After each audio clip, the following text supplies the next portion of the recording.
အရှင်ပတ်ကျွန်တော်တို့အင်္ဂါပုတ်တုံးနေ့ကကျွန်တော်တို့ business plan တွေကိုပတ်နံပါတ်တွဲကိုရောက်တယ်နော်ပတ်တွဲကိုရောက်နေပြီဆိုတော့အဲ့ဒီနေရာရောက်ပြီနော်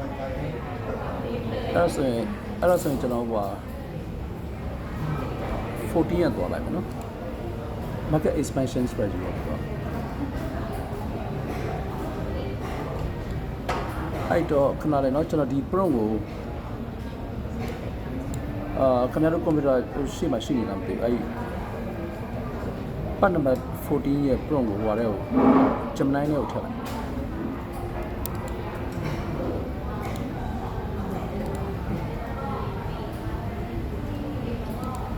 Gemini နဲ့ကိုထည့်လိုက်เนาะ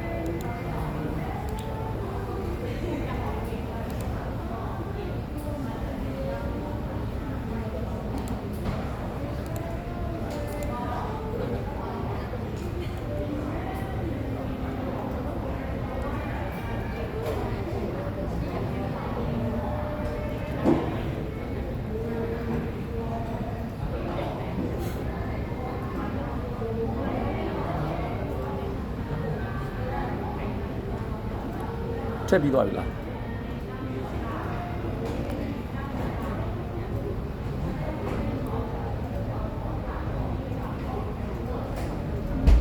အဲ့တော့အခုကကျွန်တော်တို့က business plan မှာအလဲလောက်ကိုရောက်နေပြီလို့ပြောလို့ရတယ်เนาะ तू ကအဆင့်က42ဆင့်ရှိရဆိုတော့အကုန်လုံးဆွဲရမယ်လို့တော့ကျွန်တော်မဆိုလို့ဒါမှမဟုတ်အကုန်လုံးဆွဲနိုင်ရင်တော့ပို့ပြီးတော့ကောင်းတယ်เนาะကျွန်တော်တော့အကုန်လုံးခင်ဗျားတို့ပြပေးမယ်ဒါပေမဲ့ဒီကောင်ကအပြင်မှာတကယ်ဆွဲရင်အပိုင်းသိပ်များလို့ရှိရင်အများပြင်ကျွန်တော်အုံနာတွေကနည်းနည်းလေးကြောက်တတ်တဲ့သဘာဝရှိတယ်ကြောက်တတ်တဲ့သဘာဝရှိရဆိုတဲ့သဘောတရားအခန်းသိပ်များလို့ရှိရင်သူတို့ဘာလုပ်ရမလဲဆိုတာကိုမရှင်းလင်းဘူးဆိုတာမျိုး complaint တက်လာတတ်တယ်ဗျာအဲ့ဒါမျိုးဆိုလို့ရှိရင်တော့ကျွန်တော်အချင်းပြန်ချုံပြရမယ်အခုကတော့ကျွန်တော်အကျယ်တွင်းထည့်ပြနေတာဆိုတော့နည်းနည်းတော့သူတို့မျိုးလုံးထဲမှာရှုပ်ကောင်းရှုပ်နိုင်တယ်အဲ့တော့ခင်ဗျားတို့ပြန်ချုပ်ပြီးမှရပါနော်အဲ့တော့အခုလောလောဆယ်ကကျွန်တော်ရဲ့တွေ့နေရလားမသိဘူးနော်Geminiအဲ့တော့ဒီမှာဆိုရင်ကျွန်တော်တို့ဒီမှာ market expansion strategy မှာဆိုရင်ပထမဆုံးသိရမှာကဘာလဲဆိုရင် isometric ကအရင်နေ့ကတော့မှကျွန်တော်နည်းနည်းလေးရှင်းပြလိုက်သေးတယ်ဒီ market penetration strategy ရဲ့ market development strategy ရဲ့ product development strategy ရဲ့ domestic strategy ရဲ့ဆိုပြီး၄မျိုးရှိရတယ်အဲ့တော့ market penetration လုပ်ဖို့ဆိုလို့ရှိရင်အဓိကခင်ဗျားတို့ isometric ကိုပုံတွေ့ဘူးလားမသိဘူး all product ကို all market ထဲမှာဖြတ်နေဆိုရင် market penetration လုပ် all product ကို all market ထဲမှာဖြတ်နေဆိုရင်စကားကိုနားလည်လားမသိဘူးပစ္စည်းက differentiate လုပ်မထားဘူးပစ္စည်းကအဟောင်းပဲအရင်တော့ဖြတ်နေကြပစ္စည်းပဲနောက်က market ကလည်းဟောင်းပဲ market ဟောင်းဆိုတဲ့သဘောတရားကအရင်တော့ all customer all market ကိုပဲဝင်တာဆိုတော့ market အကြောင်းကိုသူတည်နေတာ market ထဲမှာဘယ်သူကဘာလိုချင်လဲဆိုတဲ့ဥစ္စာကိုခင်ဗျားတို့အကုန်သိပြီးသား B2C မှာပဲဖြစ်ဖြစ် B2G မှာပဲဖြစ်ဖြစ် B2B မှာပဲဖြစ်ဖြစ် customer ရဲ့ database ကခင်ဗျားလက်ထဲမှာရှိနေတာနောက်ကအစားထိုးကုန်စီကလည်းတစ်ချိန်တည်းမှာပေါ်နေပြီးသားအဲ့လိုမျိုးဖြစ်ခဲ့မယ်ဆိုလို့ရှိရင်ခင်ဗျားတို့က market penetration နဲ့ဝင်ရမှာ market penetration ဆိုတာခက်လည်းပြောရင်သူက low price high volume နဲ့ဝင်တာနော် price ကိုတင်လို့မရဘူးဘာလို့အစားထိုးကုန်စီရှိနေလို့အစားထိုးကုန်စီရှိနေတဲ့အတွက်ကျွန်တော် price ကိုတင်လို့မရဘူးနောက်ကပစ္စည်းကလည်းအများကြီးကြော်ညာကြမလို့ advertising cost ကိုအများကြီးသုံးကြမလို့ဘာဖြစ်လို့သုံးကြမလို့လဲဆိုလို့ရှိရင်ခင်ဗျားပစ္စည်းကို market ထဲမှာရှိတဲ့လူအားလုံးသိနေပြီလားဖြစ်နေလို့နော်အဲ့ဒါမျိုးဖြစ်တဲ့အတွက်ခင်ဗျားဝင်လို့ရှိရင်ကိုယ်စလဲခက်များများရှာမယ် retailer wholesaler များများရှာမယ်ရှာပြီးလို့ရှိရင်သူတို့လက်ဝယ်မှာကိုယ့်ပစ္စည်းကိုတက်နိုင်တယ်များသူတို့ရဲ့ share space ပေါ့သူတို့ရဲ့ဒီ go down တော့မဟုတ်သူတို့ရဲ့ဆိုင်ပေါ့နော်အဲဆိုင်မှာနေရာတော်တော်များများမှာကိုယ့်ပစ္စည်းနေရာယူနိုင်ဖို့စူးစမ်းတဲ့အခါမှာကျွန်တော်တို့ကနော် low price site volume နဲ့ပဲဝင်ရမှာနော် discount များများပေးမယ် customer service များများပေးမယ် delivery များအောင်လုပ်မယ် credit term ကဥပမာဆိုရင် penetration လုပ်နေတဲ့ကာလဖြစ်တဲ့အတွက်ဥပမာဆိုရင်နှစ်ပတ်မဟုတ်ဘဲနဲ့တစ်လဖြစ်တယ်လည်းဖြစ်သွားမယ်အစားချင်းဘာဖြစ်လို့ဆိုတော့အစားထုတ်ကုန်သိရှိနေလို့ နော်အစားတော့ကုန်တည်ရှိနေတဲ့အတွက်ကိုကကြိုတင်လုံမှုရဖို့အတွက် market penetration strategy ပဲသုံးရမှာနော်အဲ့ဒါတနည်းပေါ့နော်နောက်က market development strategy ကြတော့သူက market ကအတက်ပစ္စည်းကဟောင်း market ကအတက်ပစ္စည်းကဟောင်းဆိုတဲ့စကားကိုနားလည်လားမသိဘူး market ကအတက်ဆိုတာဗျာခင်ဗျားတို့မဖြန့်ဘူးတဲ့နေမြေအတက်တစ်ခုထပ်ဝင်တယ်ဒါမှမဟုတ်ခင်ဗျားတို့တစ်ခါမှမဖြန့်ဘူးတဲ့မရောင်းဘူးတဲ့ customer segment အတက်တစ်ခုဝင်လိုက်တယ်နော်ဝင်တယ်အဲ့ဒီအတွက် customer segment အတက် customer လည်းအတက် market ကလည်းအတက်ဖြစ်နေတယ်အဲ့ဒီအတွက်ခင်ဗျားတို့ကဒါမှမဟုတ်အဲ့ချိန်မှာကျွန်တော်ပစ္စည်းအဟောင်းလို့သိလားပစ္စည်းအဟောင်း market ကအတက်လို့ကျွန်တော်ပြောချင်တာနော်အဲ့လိုမျိုးဆိုလို့ရှိရင်ကျွန်တော် market development ဆိုတာကြည့်သုံးရမှာအဲ့တော့ပစ္စည်းအဟောင်းဖြစ်တဲ့အတွက်ပစ္စည်းအကြောင်းကနော် market ထဲမှာရှိတဲ့လူတွေကပစ္စည်းကဖြန့်နေကြပစ္စည်းဖြစ်တဲ့အတွက်ခင်ဗျားတို့ပစ္စည်းကိုတရားတော်၎င်းတဝက်တော်၎င်း awareness ဖြစ်နေပြီလားဆိုတော့ကသိနေပြီသားလို့ပြောလို့ရတယ်နော်ပြောလို့ရတယ်ဒါပေမဲ့လို့သူ့ level မှာသူတခါမှမရောင်းဘူးသူ့ဆိုင်မှာတခါမှမတင်ဘူးသူ့မျိုးနယ်မှာတခါမှမဖြန့်ဘူးဆိုတဲ့အနေအထားမျိုးပဲကြားဘူးတယ်မတင်ပြစ်တာပေါ့နော်မရောင်းပြစ်တာပေါ့အဲ့လိုမျိုးဆိုရင်ကျွန်တော် market development strategy ကိုသုံးမယ်ဆိုရင်လက်ရှိထုတ်ကုန်များဖြစ်နေတဲ့ပထဝီအရာသို့မဟုတ်လူကြီးဆိုင်ရာ geographic and demographic နော်ဈေးကွက်အသစ်များသို့ဝင်ရောက်ခြင်းလို့ပဲရေးထားတာဥပမာမန္တလေးနဲ့နေပြီးတော့ဈေးကွက်များလုပ်ငန်းများကိုတိုးချဲ့ခြင်းဆိုင်အသစ်တွေဖွင့်လာအဲ့ဒါမျိုးတွေပေါ့နော်အဲ့ဒါမျိုးတွေကိုကျွန်တော်သုံးလို့ရတယ်အဲ့တော့ market development ကပစ္စည်းအဟောင်း market ကအသစ်လို့မှတ်ထားရမှာနော်ပစ္စည်းအဟောင်း market ကအသစ်နောက်တစ်ခုက product development strategy ကြတော့ပစ္စည်းကအသစ်ပစ္စည်းကအသစ် market ကအဟောင်းပစ္စည်းကအသစ် market ကအဟောင်းဆိုတော့နားလည်လားမသိဘူးပစ္စည်းကအသစ်ထုတ်တာအဲ့ item အဲ့ဒီ brand quality မျိုးကိုတစ်ခါမှမထုတ်ခဲ့ဘူးเนาะအဲ့ဒီပစ္စည်းကလုံးဝ तू မကြားဘူးတဲ့ပစ္စည်းမျိုး तू တစ်ခါမှမတင်ဘူးတဲ့ပစ္စည်းမျိုး differentiated product လည်းဖြစ်ကောင်းဖြစ်နိုင်တယ်ဒါပေမဲ့ तू ကလူချင်းကတည်ပြီးသားဆိုင်ချင်းကတည်ပြီးသားအဲ့ဒီဆိုင်ရဲ့ database ကလည်းခင်ဗျမှာရှိပြီးသားပစ္စည်းကအသစ် market ကဟောင်းလို့ပြောချင်တာเนาะပစ္စည်းကအသစ် market ကဟောင်းဆိုအဲ့ဒါဆိုရင်ကျွန်တော်တို့က product trial ပေါ့เนาะလက်ရှိဈေးကွက်ထဲမှာရှိတဲ့ customer တွေကိုခင်ဗျပစ္စည်းကိုသုံးကျင်ရအောင်လေ့ကျင့်ပေးမှရမှာလူချင်းကခင်ပြီးသားเนาะဆိုင်နေအကြောင်းလဲအကုန်သိတာပြီးသားဒါပေမဲ့ခင်ဗျ product အကြောင်းကိုပဲသူမသိတာအဲ့ဒါမှဆိုကျွန်တော် product trial လုပ်လို့ရတယ် product launch အများကြီးလုပ်လို့ရတယ်ပစ္စည်းအဟောင်းနဲ့အသစ်ကိုတွဲပြီးပို့ပြီးတာမျိုးတွေလုပ်လို့ရတယ်ပစ္စည်းအဟောင်းနဲ့အသစ်ကိုတွဲပို့ပြီးဆိုင်ခိုင်းတာမျိုးတွေလုပ်လို့ရတယ်ဒါမှမဟုတ်ရင်ပစ္စည်းအသစ်ကိုဝယ်ရင်အထူးအကျိုးခံစား권ပေးမယ်ဆိုတာမျိုးပေါ့နော်အဲ့ဒီလိုမျိုးတွေလုပ်ကြည့်လို့ရတယ်အဲ့ဒါ product development ဆိုတာကြည့်ပေါ့နော်အဲ့ဒီဥစ္စာက brand budget ပေါ့နော် brand equity အတွက်ကို budget တချို့တော့သုံးရလိမ့်မယ်ခင်ဗျကျွန်တော်ပြောတဲ့အတန်ကြားလားမသိဘူးကျွန်တော်အိမ်မှာအဆင်မပြေလို့ကျွန်တော်အပြင် coffee ဆိုင်မှာထွက်တင်နေရအတန်ကောင်းကြားလားကြားရနော်စူနေပြော coffee ဆိုင်ဆိုတော့အကျေးပြောလို့မရအောင်နော်အဲ့တော့ product development strategy ကိုကျွန်တော်ကသုံးရမှာပေါ့နော်အဲ့တော့ product development strategy ကတော့ product trial လုပ်မယ်ပစ္စည်းအဟောင်းနဲ့အသစ်ကိုတွဲပေးမယ်အသစ်ကိုများများယူတဲ့လူကိုပို့ပြီး discount ပို့ပေးတယ်ဆိုတာမျိုးတွေလုပ်လို့ရတယ်နောက်က product trial ဆိုတာကပစ္စည်းအသစ်ကိုစမ်းပြအောင်နော်လေ့ကျင့်ပေးလို့ရတယ်လေ့ကျင့်ပေးဆိုတဲ့ပစ္စည်းအဟောင်းကတော့သုံးနေကြဆိုတော့သိပြီးအများကြီးပြောကြမလို့ဒါပေမဲ့ပစ္စည်းကအသစ်ဆိုလို့ရှိရင်သူတို့သိမသုံးဘူးနော်သူတို့နဲ့နားမရင်ဘူးသူတို့တစ်ခါမှမသုံးဘူးအဲ့တော့ပစ္စည်းအသစ်ကိုသုံးဖို့အတွက်သူလန့်တာမျိုးဖြစ်ကောင်းဖြစ်နိုင်တယ်နော်အဲ့ဒါမျိုးဖြစ်ခဲ့မယ်ဆိုရင်တော့ကျွန်တော်ကပစ္စည်းအသစ်ကိုသုံးဖို့အတွက်ခင်ဗျာနည်းနည်းလေးသူ့ကိုမဲဆွဲဖို့လိုလိမ့်မယ်နော်သုံးပြဖို့လည်းလိုလိမ့်မယ်နော်သုံးပြဖို့လိုလိမ့်မယ်ဒါမှမဟုတ်ရင် product testing တွေလုပ်ပြလို့ရတယ်ဥပမာခင်ဗျားတို့သူတို့မသုံးပြဘူးဆိုမသုံးရဘူးဆိုရင်တော့မှခင်ဗျားဆက်အောင်မသုံးပြတာမျိုးပေါ့ခင်ဗျား showroom မှာဖြစ်ဖြစ်တခုခုကို launch လုပ်ဟာမျိုးလုပ်ပြီးတော့သုံးပြတာမျိုးသူတို့ရှေ့မှာစမ်းသုံးပြတာမျိုးတွေပဲခင်ဗျားလုပ်လို့ရတယ်ဥပမာဗျာဈေးအရန်ကြီးတဲ့ဥပမာပစ္စည်းမျိုးပေါ့မှ engine လိုဟာမျိုးmotor car လိုဟာမျိုး heavy machine လိုဟာမျိုးပေါ့နော်အဲ့လိုဟာမျိုးဆိုရင်သူတို့ရမ်းမဝယ်ရဘူးသုံးနေကြပစ္စည်းအကြောင်းသိပြီးသားဖြစ်တဲ့အတွက်သိပြဿနာမရှိဘူးမယ်လို့အသစ်ကြတော့ဈေးကြီးတဲ့ပစ္စည်းဆိုရင်ပြဿနာရှိတယ် FNCG လိုဟာမျိုးဆိုရင်တော့ပြဿနာမရှိဘူးသူကစားသောက်ကုန်ပစ္စည်းဖြစ်တဲ့အတွက်မှားသွားရင်တော့မှသိပြဿနာမရှိတဲ့အထက်မှာပါတယ် FNCG ကဒါပေမဲ့ခုနကမှာ computer အသစ် engine အသစ်ဥပမာဆိုရင်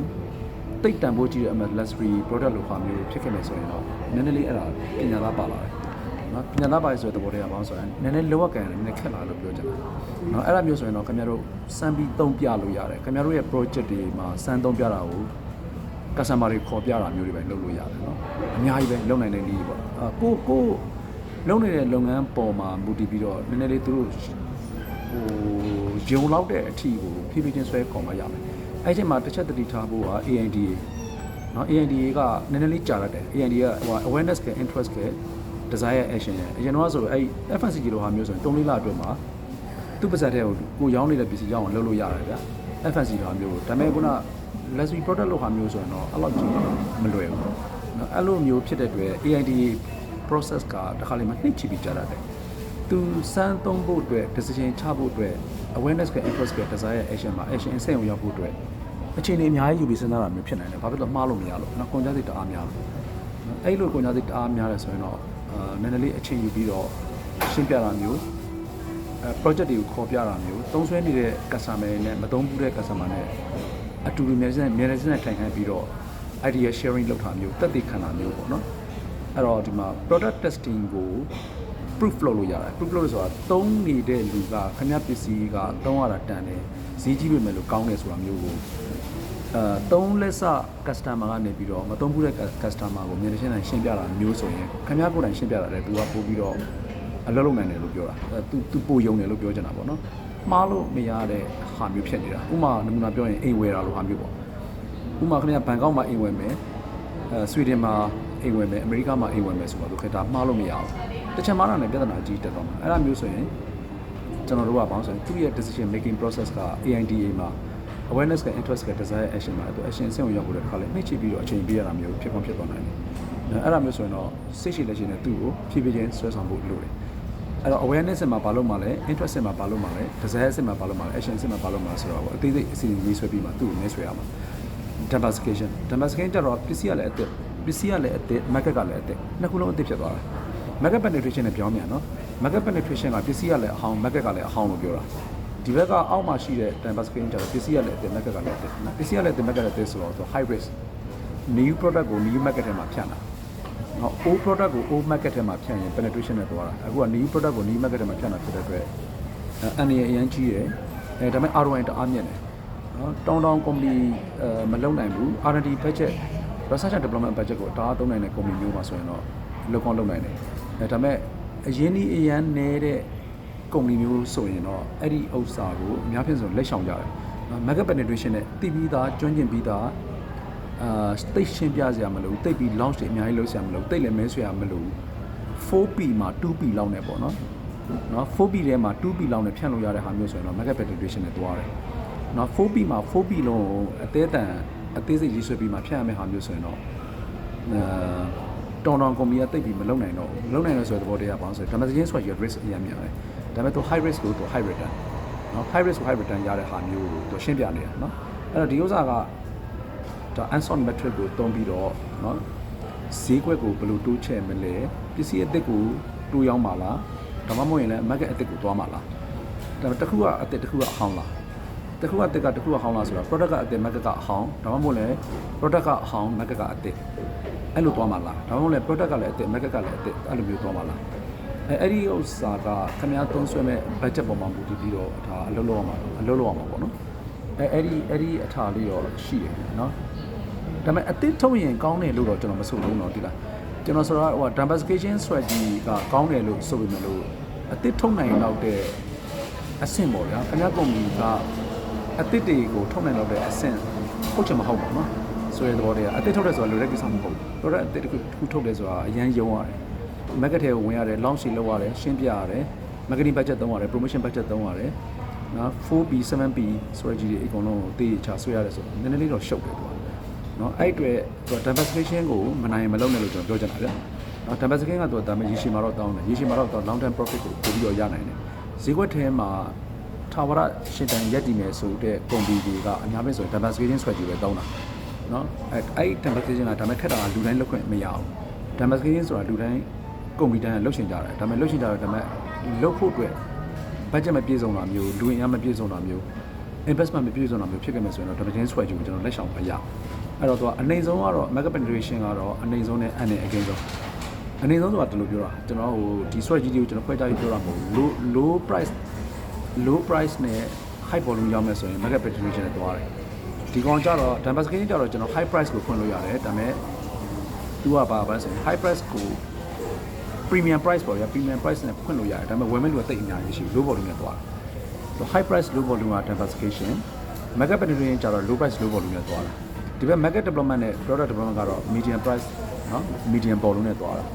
အဲ့ဒီလိုတော့ theory မှာပြောထားတယ်ဗျအဲ့တော့ market expansion လုပ်မယ်ဆိုရင်ခင်ဗျားကစဉ်းစားရမှာလည်းအများကြီးပဲအဲ့တော့ materialization လုပ်ရင်ဒီ strategy ၄မျိုးတည်းကတစ်ခုခုတော့သုံးမှရမယ်နော်တစ်ခုခုမှသုံးမယ်ဆိုတော့ကအသစ်ထုံနိုင်ရင်ထုတ်ပေါ့အသစ်မထုံနိုင်ရင်တော့လုံးဝအဟောင်းပေါ့ market ကလည်းအဟောင်းပစ္စည်းကလည်းအဟောင်းဆိုတော့ဒါ market penetration နဲ့သွားဒါမှမဟုတ်တစ်ခုခုသစ်မှာဖြစ်မယ် product နဲ့ market မှာတစ်ခုခုတော့အသစ်ဖြစ်မှာဖြစ်မယ်ဆိုရင်တော့အဲ့ဒါဆိုတော့ market development နဲ့ product development เนาะဒီအလယ်မှာရှိတဲ့နှစ်ခုကိုနှစ်တရသုံးလို့ရတယ်အဲ့တော့ answer metric ကပြောတဲ့ဒါ strategy ၄မျိုးပေါ့နော်အဲ့လိုစဉ်းစားထားတယ်ကျန်တဲ့စာလေးကိုတော့ဖတ်ကြည့်လိုက်နော်နောက်တစ်ခုကဒီမှာသူဒါကတော့တွက်ပြထားတာပေါ့ခုနနောက်တစ်ခုဒီမှာသူဘာပြောသေးလဲဆိုတော့ဒီမှာငါတို့ multi domestic strategy တို့ transnational strategy တို့နော် globalization strategy တို့ကြားဘူးလားမသိဘူးအဲ့ဒီဥစ္စာကလည်း model တစ်ခုထဲမှာပါတယ်ဗျာအဲ့ဒါပြောရင်တော့နည်းနည်းကျေဝါမှမသိဘူးဥပမာကျွန်တော်အကျန်းလေးနည်းနည်းရှင်းပြပေးမယ်ဒီဘက်မှာကျွန်တော်အကွက်ကလေးဆွဲလိုက်မယ်နော်ဟုတ်ကဲ့ပုံပြဖို့အတွက်အချိန်သိမ့်မြင်ရလို့ဒီမှာကျွန်တော်ပုံတစ်ပုံဆွဲပြမယ်ဒီမှာ XY1 ရိုးပေါ့နော်ဒီမှာဒီအကွက်က local ဆိုတဲ့အကွက်ဒီကောင်က global ဆိုတဲ့အကွက်နော်ဒါ global ဆိုတဲ့အကွက်ဒီနှစ်ကွက်က global ပေါ့ဒီနှစ်ကွက်က local ပေါ့နော် XY ရိုးမှာကြတော့သူကဘာပြောလဲဆိုတော့ပေါ့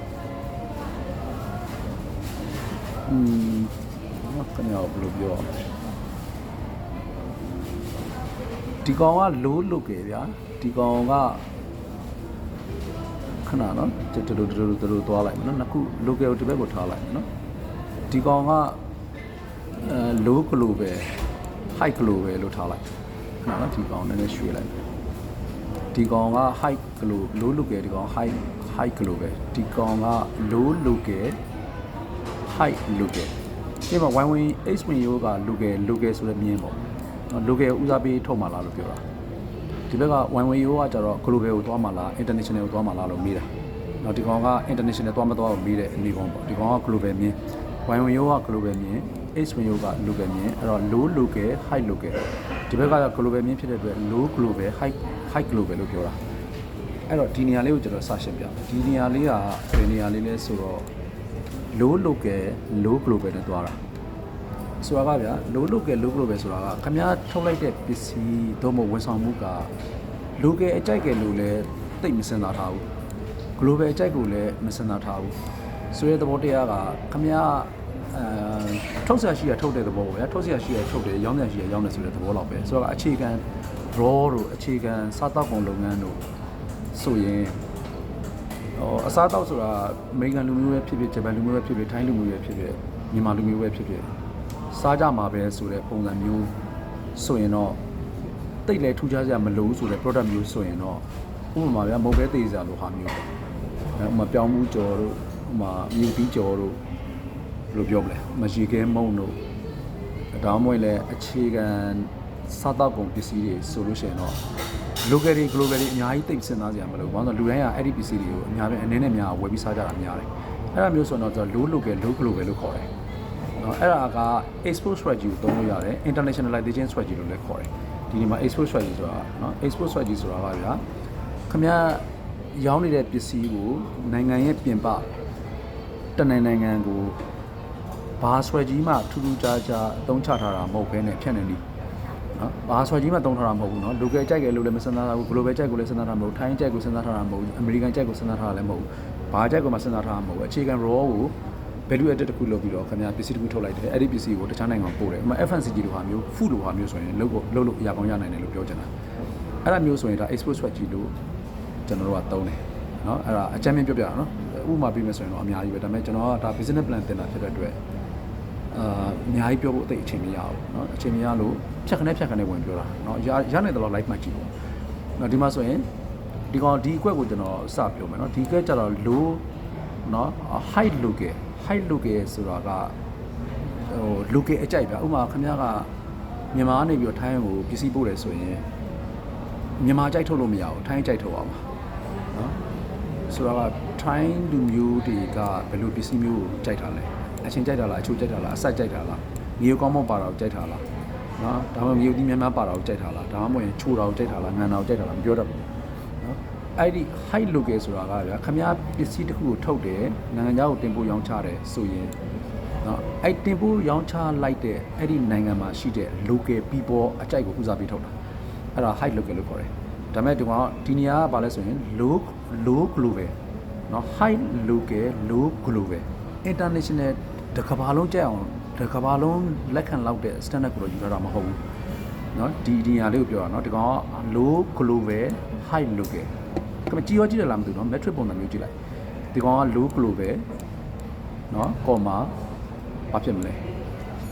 နော် x ဝင်ရောစကြည့်မှာဆိုတော့ခဏနော်ဒီကနေ low local နော်sorry high local low global local အကြိုက်ကိုဦးစားပေးထုတ်မယ်ဒါပေမဲ့ global အကြိုက်တော့မပါဘူးဆိုတော့ဒီ international standard မပါဘူးလို့ပြောတာဥပမာခင်ဗျာအိန္ဒိယမှာကြော်ကြော်ဆိုင်သွားဖွင့်မယ်ဥပမာ KFC အိန္ဒိယမှာ KFC ကိုသွားဖွင့်မယ်ဆိုရင်အဲ့အိန္ဒိယမှာကြော်တဲ့ KFC နဲ့ထိုင်းနိုင်ငံမှာရှိတဲ့ KFC နဲ့မတူဘူးเนาะအဲ့တော့အိန္ဒိယမှာတကယ်လို့ KFC ကြော်ကြော်သွားပြီးဖွင့်မယ်ဆိုရင်အိန္ဒိယလူမျိုးကဥပမာဆိုရင်ဘာကိုကြိုက်တာလဲဥပမာငရုတ်ကောင်းကိုမကြိုက်ဘူးဒါပေမဲ့သူတို့ဥပမာဆိုရင်ဘာခေါ်မလဲအိန္ဒိယလူမျိုးဆိုပါအနိုင်ကြိုက်တယ်ပြောတော့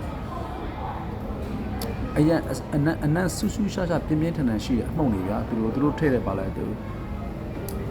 တချပိုးကောက်တို့နော်ကရမက်တို့မဆလာတို့သိရမလားနော်အဲ့ဒါမျိုးကိုသူဒီကြက်သားကိုနေတဲ့အမှုန်ထဲမှာပေါ့နော်အမှုန်ထဲမှာအဲ့အနက်တစ်ခုပေးရတယ်အဲ့ဒါအိန္ဒိယအကြိုက်ထုတ်ခင်ဗျာဒါကြက်ကြော်မယ်ဆိုတဲ့သဘောပဲလဲတန်းမှာကြော်တဲ့ကြက်ကြော်နဲ့ခင်ဗျားတို့ထောက်ကြံလမ်းဆောင်မှာကြော်တဲ့ကြက်ကြော်နဲ့လုံးဝမတူဘူးနော်မကွေးမှာကြော်တဲ့ကြက်ကြော်နဲ့ရန်ကုန်မှာကြော်တဲ့ကြက်ကြော်တူစီအကြောင်းမရှိဘူးလို့ပြောတာနော်ဆိုတော့အတူတူဘဲဆိုပြီးတော့အုံလုံးသိန်းစလုတ်တိုက်လိုက်လို့မရဘူးနော်အဲ့တော့ဒီနေရာလေးက high local ဆိုတာကနော် local အကြိုက်ကိုဦးစားပေးတယ်ဒါပေမဲ့ global standard တော့မပါဘူး global ဆိုတာတစ်ကမ္ဘာလုံးမှာရှိတဲ့နိုင်ငံပေါင်းစုံအတွက်ကိုစံသတ်မှတ်ထားပြီးတော့မှထုတ်တာမျိုးမဟုတ်ဘူးအိန္ဒိယမှာထုတ်ရင်အိန္ဒိယအကြိုက်ထိုင်းမှာထုတ်ရင်ထိုင်းအကြိုက်နော်ဆွီဒင်မှာထုတ်ရင်ဆွီဒင်အကြိုက်ဂျပန်မှာထုတ်ရင်ဂျပန်အကြိုက်အမေရိကမှာထုတ်ရင်အမေရိကန်အကြိုက်ကိုပဲဦးစားပေးတာတစ်ကမ္ဘာလုံးအကြိုက်တော့မဟုတ်ဘူးအဲ့ဒါမျိုးဆိုရင်တော့ high local low global လို့ခေါ်တယ်အဲ့ဒါပြီးဒီရောက်တက်ဒီဟာအရေးကြီးဆုံးနေရဒီကောင်ကြတော့ဗာလဲဆိုရင် high look နော်sorry low local နဲ့ဘာနဲ့ဆောင်တဲ့နေရလဲဘာနဲ့ဒီ x ဝင်ရုံနဲ့ y ဝင်ရုံနှစ်ခုကြည့်လိုက်လေ low local နော် low local high global ဟုတ်တယ်မလားကြည့်ရတယ်နော်ကြည့်ရတယ်မလား metric ပုံစံမျိုးအဲ့တော့သူက local အကြိုက်မစင်သားတော့ဘူးနော် local အကြိုက်မစင်သားတော့ဘူး global အကြိုက် international မှာရှိတဲ့တကဘာလုံးမှာရှိတဲ့နိုင်ငံတော်တော်များများကိုသူတည်နာလုပ်ပြီးတော့တကဘာလုံးကြိုက်လောက်မယ်ဆိုတဲ့ standard ကိုယူထားတာအဲ့ဒါကို high global လို့ခေါ်တာဥပမာနမူနာပြောမယ်ဆိုလို့ရှိရင် iPhone ပေါ့ဥပမာ iPhone Pro 17ဆိုပါစို့ဒါဆိုရင်သူကခင်ဗျားတို့နိုင်ငံအတွက်ကြီးပဲထုတ်တာလည်းမဟုတ်ဘူးအမေရိကအတွက်ထုတ်တာလည်းမဟုတ်ဘူးယူရိုအတွက်ထုတ်တာလည်းမဟုတ်ဘူးဂျပန်အတွက်ထုတ်တာလည်းမဟုတ်ဘူးသူတို့ကတကဘာလုံးကို research လုပ်ပြီးတော့เนาะဒီ380နဲ့300ကြားလောက်ဒီ quality မျိုးဆိုရင်တော့တကဘာလုံးကလက်ခံနိုင်လောက်တယ်လို့သူတင်တာလောက်ထားပြီးသားအဲ့လို့ဥပမာတော့မထားဘူး iPhone ကအရင်ကောင်းတယ်ဒါပေမဲ့300ကျော်ဆိုဘယ်သူမှမဝယ်သေးကြတယ်ဘယ်သူမှဝယ်မှာတော့မဟုတ်ဘူးဒါပေမဲ့380ဆိုလက်ခံလို့ရသေးတယ်เนาะခင်ဗျားတို့ရန်ကုန်ကဝယ်နိုင်သေးတယ်ဒါပေမဲ့မကွေးလောက်ဆိုမဝယ်တော့ဘူးဥပမာဆို iPhone ဆိုရင်ဒါမကွေးလောက်ဆိုရင်သုံးတဲ့လူအရင်နေသွားပြီခင်ဗျရန်ကုန်မန္တလေးလောက်ဆိုရင်တော့သုံးလို့ရကြတယ်ရမှာပေါ့နော်ဟိုဝယ်ကောင်းဝယ်နိုင်တယ်380ဝယ်လောက်တယ်ဆိုတဲ့အနေအထားမျိုးပေါ့နော်အဲ့လိုမျိုး high global ဆိုတဲ့သဘောတရားကနိုင်ငံပေါင်းစုံကိုသူတည်လာလုပ်ပြီးနိုင်ငံတကာကနေလက်ခံနိုင်လောက်တဲ့ standard တွေကိုအဲ့ဒီ product ထဲမှာသွင်းထားတာ high global low local ဆိုတာ local အကြိုက်မစင်တာထားဘူး localize မျိုးဆိုတာအိန္ဒိယမှာ iPhone ရောင်းလို့အိန္ဒိယအကြိုက်ပဲထုတ်လိုက်တာမဟုတ်ဘူးဂျပန်ကိုပို့လို့ဂျပန်လူမျိုးကြိုက်လောက်တဲ့နော် iPhone ကိုထုတ်တာမဟုတ်ဘူးထိုင်းနိုင်ငံကို iPhone ပို့လို့အဲ့ဒီထုတ်လုပ်တဲ့ iPhone ကထိုင်းနိုင်ငံအတွက်ထုတ်တာမဟုတ်ဘူးတကယ်တော့ကျွန်တော်ပြောနားလဲလားအခုကျွန်တော်ပြောတဲ့ရှင်းပြဒီနေရာလေးကိုနားလဲလားနားလဲနော်အဲ့ concept မိဖို့လိုတယ်ဗျာစလုံးတွေမမှတ်မိရင်တော့ဘာမှတော့မဖြစ်ဘူးဒီကောင်အခုကျွန်တော်ပြောတဲ့ low local high global ဆိုတဲ့ဥစ္စာကိုအဲ့ဒါ globalization strategy လို့ခေါ်တယ်နော် globalization strategy လို့သုံးတာဒီကောင် export strategy လို့ခေါ်တယ်ဒီကောင် multi domestic strategy လို့ခေါ်တယ်ဒီကောင် multi domestic high local မို့လို့ ဒါ multi domestic strategy multi domestic strategy ရဲ့စံချိန်ဘက်က global strategy အဲ့တော့ကုမ္ပဏီတစ်ခုက globalization strategy ကိုသုံးပြီးလို့ပြောရဲဆိုရင်ပစ္စည်းတွေတပုံစံနဲ့ပဲထုတ်မှာပစ္စည်းတစ်မျိုးတည်းကိုပဲထုတ်ပြီးတစ်ကမ္ဘာလုံးဖြန့်မှာဘယ်နိုင်ငံမှာသွားဝယ်ပဲဒီ iPhone ရဲ့ quality ကအတူတူပဲဂျပန်အတွက်မို့လို့အိန္ဒိယအတွက်မို့လို့မြန်မာအတွက်မို့လို့တိကျထုတ်တာမရှိဘူးအဲ့ဒီဥစ္စာက globalization strategy လို့ခေါ်တယ်အဲ့ဒီ globalization strategy ကိုသုံးပြီးတော့ company ထုတ်ဖို့ဆိုတာတိတ်ပြီးတော့မလွယ်ဘူး international brand equity တအားမြင့်တဲ့ company မျိုးဆိုရင်ထုတ်လို့ရတယ် international research အရင်ကောင်းတယ် brand equity တအားမြင့်တယ်နိုင်ငံတကာကိုယုံကြည်မှုတည်ဆောက်နိုင်တယ်ဆိုတဲ့အနေအထားမျိုးဖြစ်တယ်ဆိုရင်တော့ဒီကောင် globalization strategy လို့သုံးတာနောက်ဒီကောင်ကနောက်ဆုံးဆင့်ပေါ်ဒါကွန်ပျူတာလုပ်ချင်နေတာတရားပဲဒါပေမဲ့လုပ်လို့မရအောင်တာမန် company တွေကလုပ်လို့မရအောင်အဲ့တော့ multi domestic strategy ကနဲ့ဥပမာဆိုရင် globalization strategy ဆိုခင်ဗျဘယ်ဟာကြိုက်လဲခင်ဗျအနေနဲ့ဆိုဘယ်ဟာကြိုက် multi domestic နဲ့multi domestic နဲ့အခုကျွန်တော်ပြောနေတဲ့ globalization strategy ပေါ့ဒီအကွက်နဲ့ဒီအကွက်ဆိုဘယ်ဟာကြိုက်လဲစက်ညင်မဲ့တဲ့ဒီခုอ่ะဘယ်အောင်ကြိုက်လဲခင်ဗျအနေနဲ့ဆိုဥပမာထားဆိုတော့စားတောက်ကုန်ဆိုဘယ်ဟာကြိုက်လဲ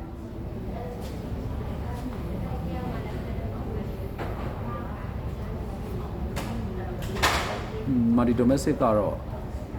အေးပေါ့ဟိုကလေဘယ် strategy ကိုသုံးမယ်ဆိုတာကခင်ဗျာကုမ္ပဏီရဲ့ဟိုအပေါ်မှာမူတည်ရယ်เนาะကျွန်တော် sorry ကျွန်တော်ပုံဖွင့်မထားလို့เนาะအဲ့တော့ဘယ်အောင်သုံးမယ်ဆိုတဲ့ကိစ္စကခင်ဗျာရဲ့ကုမ္ပဏီရဲ့လက်ရှိ financial situation technological situation ခင်ဗျားတို့ကုမ္ပဏီရဲ့ investment ပေါ်မှာအများကြီးမူတည်ရယ်ဘယ် strategy ပိုကောင်းတယ်လို့ကျွန်တော်ပြောတာမဟုတ်ဘူးเนาะဘယ် strategy ကောင်းတယ်လို့လည်းရွေးပြီးမပြောဘူးအဲ့တော့ခင်ဗျားတို့ကုမ္ပဏီကဘယ် strategy သုံးမှာလဲဆိုတဲ့ကိစ္စဒီခင်ဗျားတို့ကုမ္ပဏီရဲ့ financial position ဖြတ်တန်းလာတဲ့တက်တန်ခင်ဗျားတို့ကုမ္ပဏီရဲ့ brand equity နိုင်ငံတကာယုံကြည်မှုတည်ဆောက်မှု international trust building เนาะအဲ့ဒီဟာတွေကိုဘယ်လောက်လုပ်နိုင်တယ်လဲဆိုတဲ့ပုံမှာမူတည်ပြီးတော့သွားအောင်အဲ့တော့ဟို strategy တွေကိုခိုးချလို့ရလား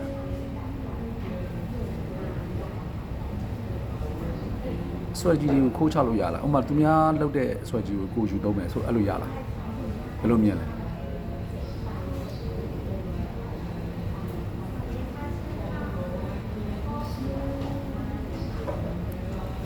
ဥပမာမက်စင်မာတင်းကဥပမာထားပါတော့ပူစီမှာလှုပ်ခဲ့တယ်ပူစီကနေထွက်ပြီးတော့ဥပမာထားပါတော့တခြားကိတ်မုတ်ထုတ်တဲ့စက်ရုံတစ်ခုကိုရောက်တယ်ဥပမာကွန်မိုနီပါမုတ်စက်ရုံကိုရောက်တယ်ဆိုတော့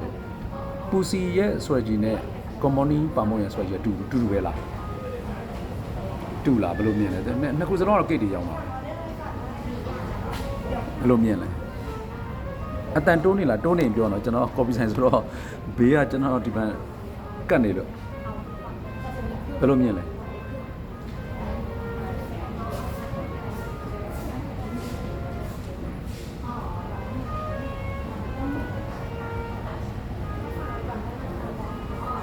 ဟုတ်ပြီဟိုကိတ်တွေအားလုံးကတော့ပါမုံပဲအခြေခံတာဆိုတော့ဟိုအမျိုးစားတော့ကွဲကောင်းကွဲမှာပေါ့ strategy တူလားလို့မတူဘူးမို့လား market expansion strategy ကမတူဘူးမို့လားတူပဲလားဘယ်လိုမြင်လဲဘယ်လိုမတူတာလဲလို့ဘယ်လိုမတူတာလဲနည်းနည်းရှင်းပြပေးပါလားလောက်ကူတဲ့လူမှပိုသိမှာပေါ့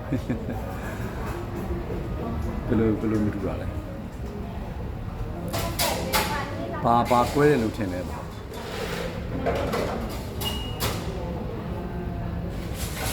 ဘယ်လိုထင်လဲ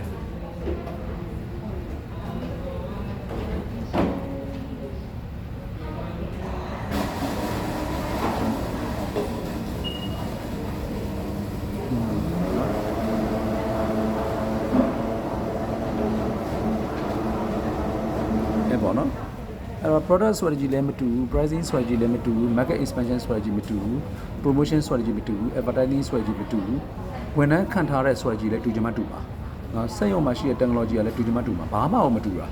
ဟိုအမှန်တမဲ့ကြည့်ရင်တော့သူလည်းကိတ်မှုထုတ်တယ်ကိုလည်းကိတ်မှုထုတ်တယ်ဆိုရင်ကိတ်မှုထုတ်တော့ကျရင်အတူတူပဲလို့ထင်ကြမှာပေါ့နော်ထင်ကြမှာဆိုတကယ်တမ်းကတော့လုပ်ငန်းတူလုပ်နေတာချင်းအတူတူသူလည်းရေတန်းထုတ်တယ်ကိုလည်းရေတန်းထုတ်မယ်ဆိုသူ strategy နဲ့ကို strategy တကယ်တမ်းတူတာမဟုတ်ဘူးဥပမာခင်ဗျားတို့ကတိမလားမသိဘူးဟာလေ A1 တိလား AVON လားမသိဘူးလေကဘာမှာရေတန်းမှာနာမည်ကြီးလေ အရန်စီကြီးရနော်အဲ့ရေတန်းဟိုဟာကျွန်တော်တို့ဆွီဒင်မှာကျွန်တော်နေတော့အဲ့ဒါဝယ်တော့ဘူးတယ်ဈေးရန်ကြီးတာရေကိုခင်ဗျားတို့ဟိုတိမလားဒေါ်လာ$15ဒေါ်လာ20နဲ့ပေးတော့ဖို့ဆိုတော့တွေ့ကြည့်ပြမြန်မာငွေနဲ့ဆိုရင်3-4တောင်းပေးရတဲ့ရေပေါ့ဗျာအဲ့ရေတပူးကို3-4တောင်းဆိုတော့ကျွန်တော်မြန်မာတွေဆိုတောက်မယ်လို့ထင်ဘူးအဲ့ဒါမျိုးဟိုအဲ့လိုမျိုးရောင်းမလောက်ရောင်းနေရတဲ့ကုမ္ပဏီတွေအများကြီးရှိတယ်တိလားနော်အများကြီးဆိုတာဒီတောက်ရည်တန်ပဲတောက်ရည်တန်ကိုမှခွဲထွက်သွားတာပေါ့နော် A1 ဆိုတော့ကြားဘူးလား AVUN လို့ထင်တယ်နိုင်ငံတော်တော်များများရှိတယ်ခင်ဗျားတို့ရန်ကုန်မှာလည်းရှိတယ်ထိုင်းမှာလည်းရှိတယ်တခြားနိုင်ငံမှာလည်းရှိတယ်အဲ့လိုတော့ရှိတယ်နော်ကဲထားလိုက်တော့ကျွန်တော်နည်းနည်းပေးရှိလို့ဖြစ်မှာကြတော့နော်ဟောတော့ခင်ဗျားတို့လည်းအချိန်ရှိသေးတယ်ဆိုတော့အဲ့တော့ခဏလေးကျွန်တော်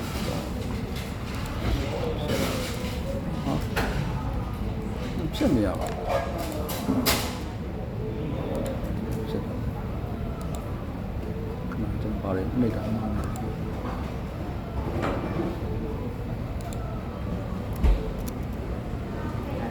အဲ့တော့ကျွန်တော်ဒါလေးကိုနည်းနည်းလေးကြော်လိုက်မယ်ဆိုရင်အဲ့တော့အဲ့ strategy တွေကခင်ဗျားကိုကြိုက်တာကိုရွေးရမှာပေါ့နော်ကိုကြိုက်တာကိုရွေးပြီးတော့သွားမယ်ဥစ္စာမျိုးနောက်တစ်ခုက geographic expansion ဒါတော့ခင်ဗျဟိုခေါင်းစဉ်မှာလည်းရှင်းနေပြီလို့ထင်တယ် geographic expansion ကဥပမာထားပါတော့ကျွန်တော်နမူနာပြောပြမယ်ဥပမာကျွန်တော်တို့သင်ကြားရေးကိစ္စတွေဆိုရင်ဥပမာထားပါတော့ Harvard တက္ကသိုလ်တို့ Cambridge တက္ကသိုလ်တို့ဆိုရင်တက္ကသိုလ်ခွဲတွေရှိလားဒါဟို marketing strategy ပြောပြမယ်နော်ဥပမာတချို့အကြောင်းတွေဆိုလို့ရှိရင်နိုင်ငံ30 40 50မှာအကြောင်းတွေလိုက်ဖွင့်တယ်เนาะအကြောင်းတွေအများကြီးလိုက်ဖွင့်တယ်ဆိုတော့အကြောင်းလည်းရှိတယ်ဥပမာ Harvard ခင်ဗျားတို့ကြားဘူးတဲ့ Harvard တက္ကသိုလ်တို့ Cambridge တက္ကသိုလ်တို့အဲကမ္ဘာမှာနာမည်ကြီးတဲ့ MIT တို့ Illinois University နာမည်ကြီးပေါ့နော်ကမ္ဘာမှာနာမည်ကြီးတဲ့တက္ကသိုလ်တွေပါတခြားနိုင်ငံတွေမှာအဲ့လိုတက္ကသိုလ်လိုက်ဖွင့်တာကြားဘူးလား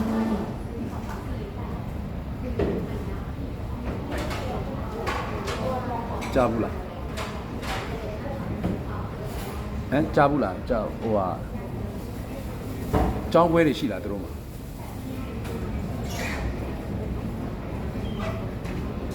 ပုံမှန်အဖြစ်ဆိုရင်တော့ဂုံတိတ်ကအရန်ကြီးမားတဲ့တက္ကသိုလ်ကြီးတွေကအဲ့ဒီလိုမျိုးကျောင်းပွဲတွေဖွင့်ခဲ့တယ်ဒီလားသူတက်ချင်သူတို့ရှိမှာပဲတော့တက်ရတော့နော်တော့တက်ရဆိုတော့ဒါပေမဲ့အခုကျွန်တော်တို့အောက်ခြေမှာရှိတဲ့နာမည်မရသေးတဲ့ကျောင်းတွေဆိုရင်ကျောင်းပွဲတွေအများကြီးဖွင့်ကြတယ်ဥမာထားပါတော့ဘယ်လိုပြောမလဲဥမာဆိုရင်ထားပါတော့ဥမာ James Cook University တို့ခုနတခြားပါခေါ်မလဲကျောင်းတွေအများကြီးပြောတတ်ဘူးကျောင်းတွေတော့အများကြီးပဲတချို့တော့အဲ့လိုမျိုး10မျိုး15မျိုးနိုင်ငံ10နိုင်ငံ15နိုင်ငံမှာတော့ကျောင်းပွဲတွေ live ဖွင့်တယ်ပေါ့နော်အဲ့ဒီ live ဖွင့်တာကနော်သူတို့ကဘာလို့ဖွင့်ပြီးတော့ Harvard တက်သူ Cambridge တက်သူတော့မဖွင့်တာလဲဘာလို့မှ live မဖွင့်တာလဲပေါ့နော် live မဖွင့်တာဆိုတော့သူကဟို strategy ချင်းမတူဘူးလားနော် strategy မတူဘူးဆိုရဲသဘောတရားက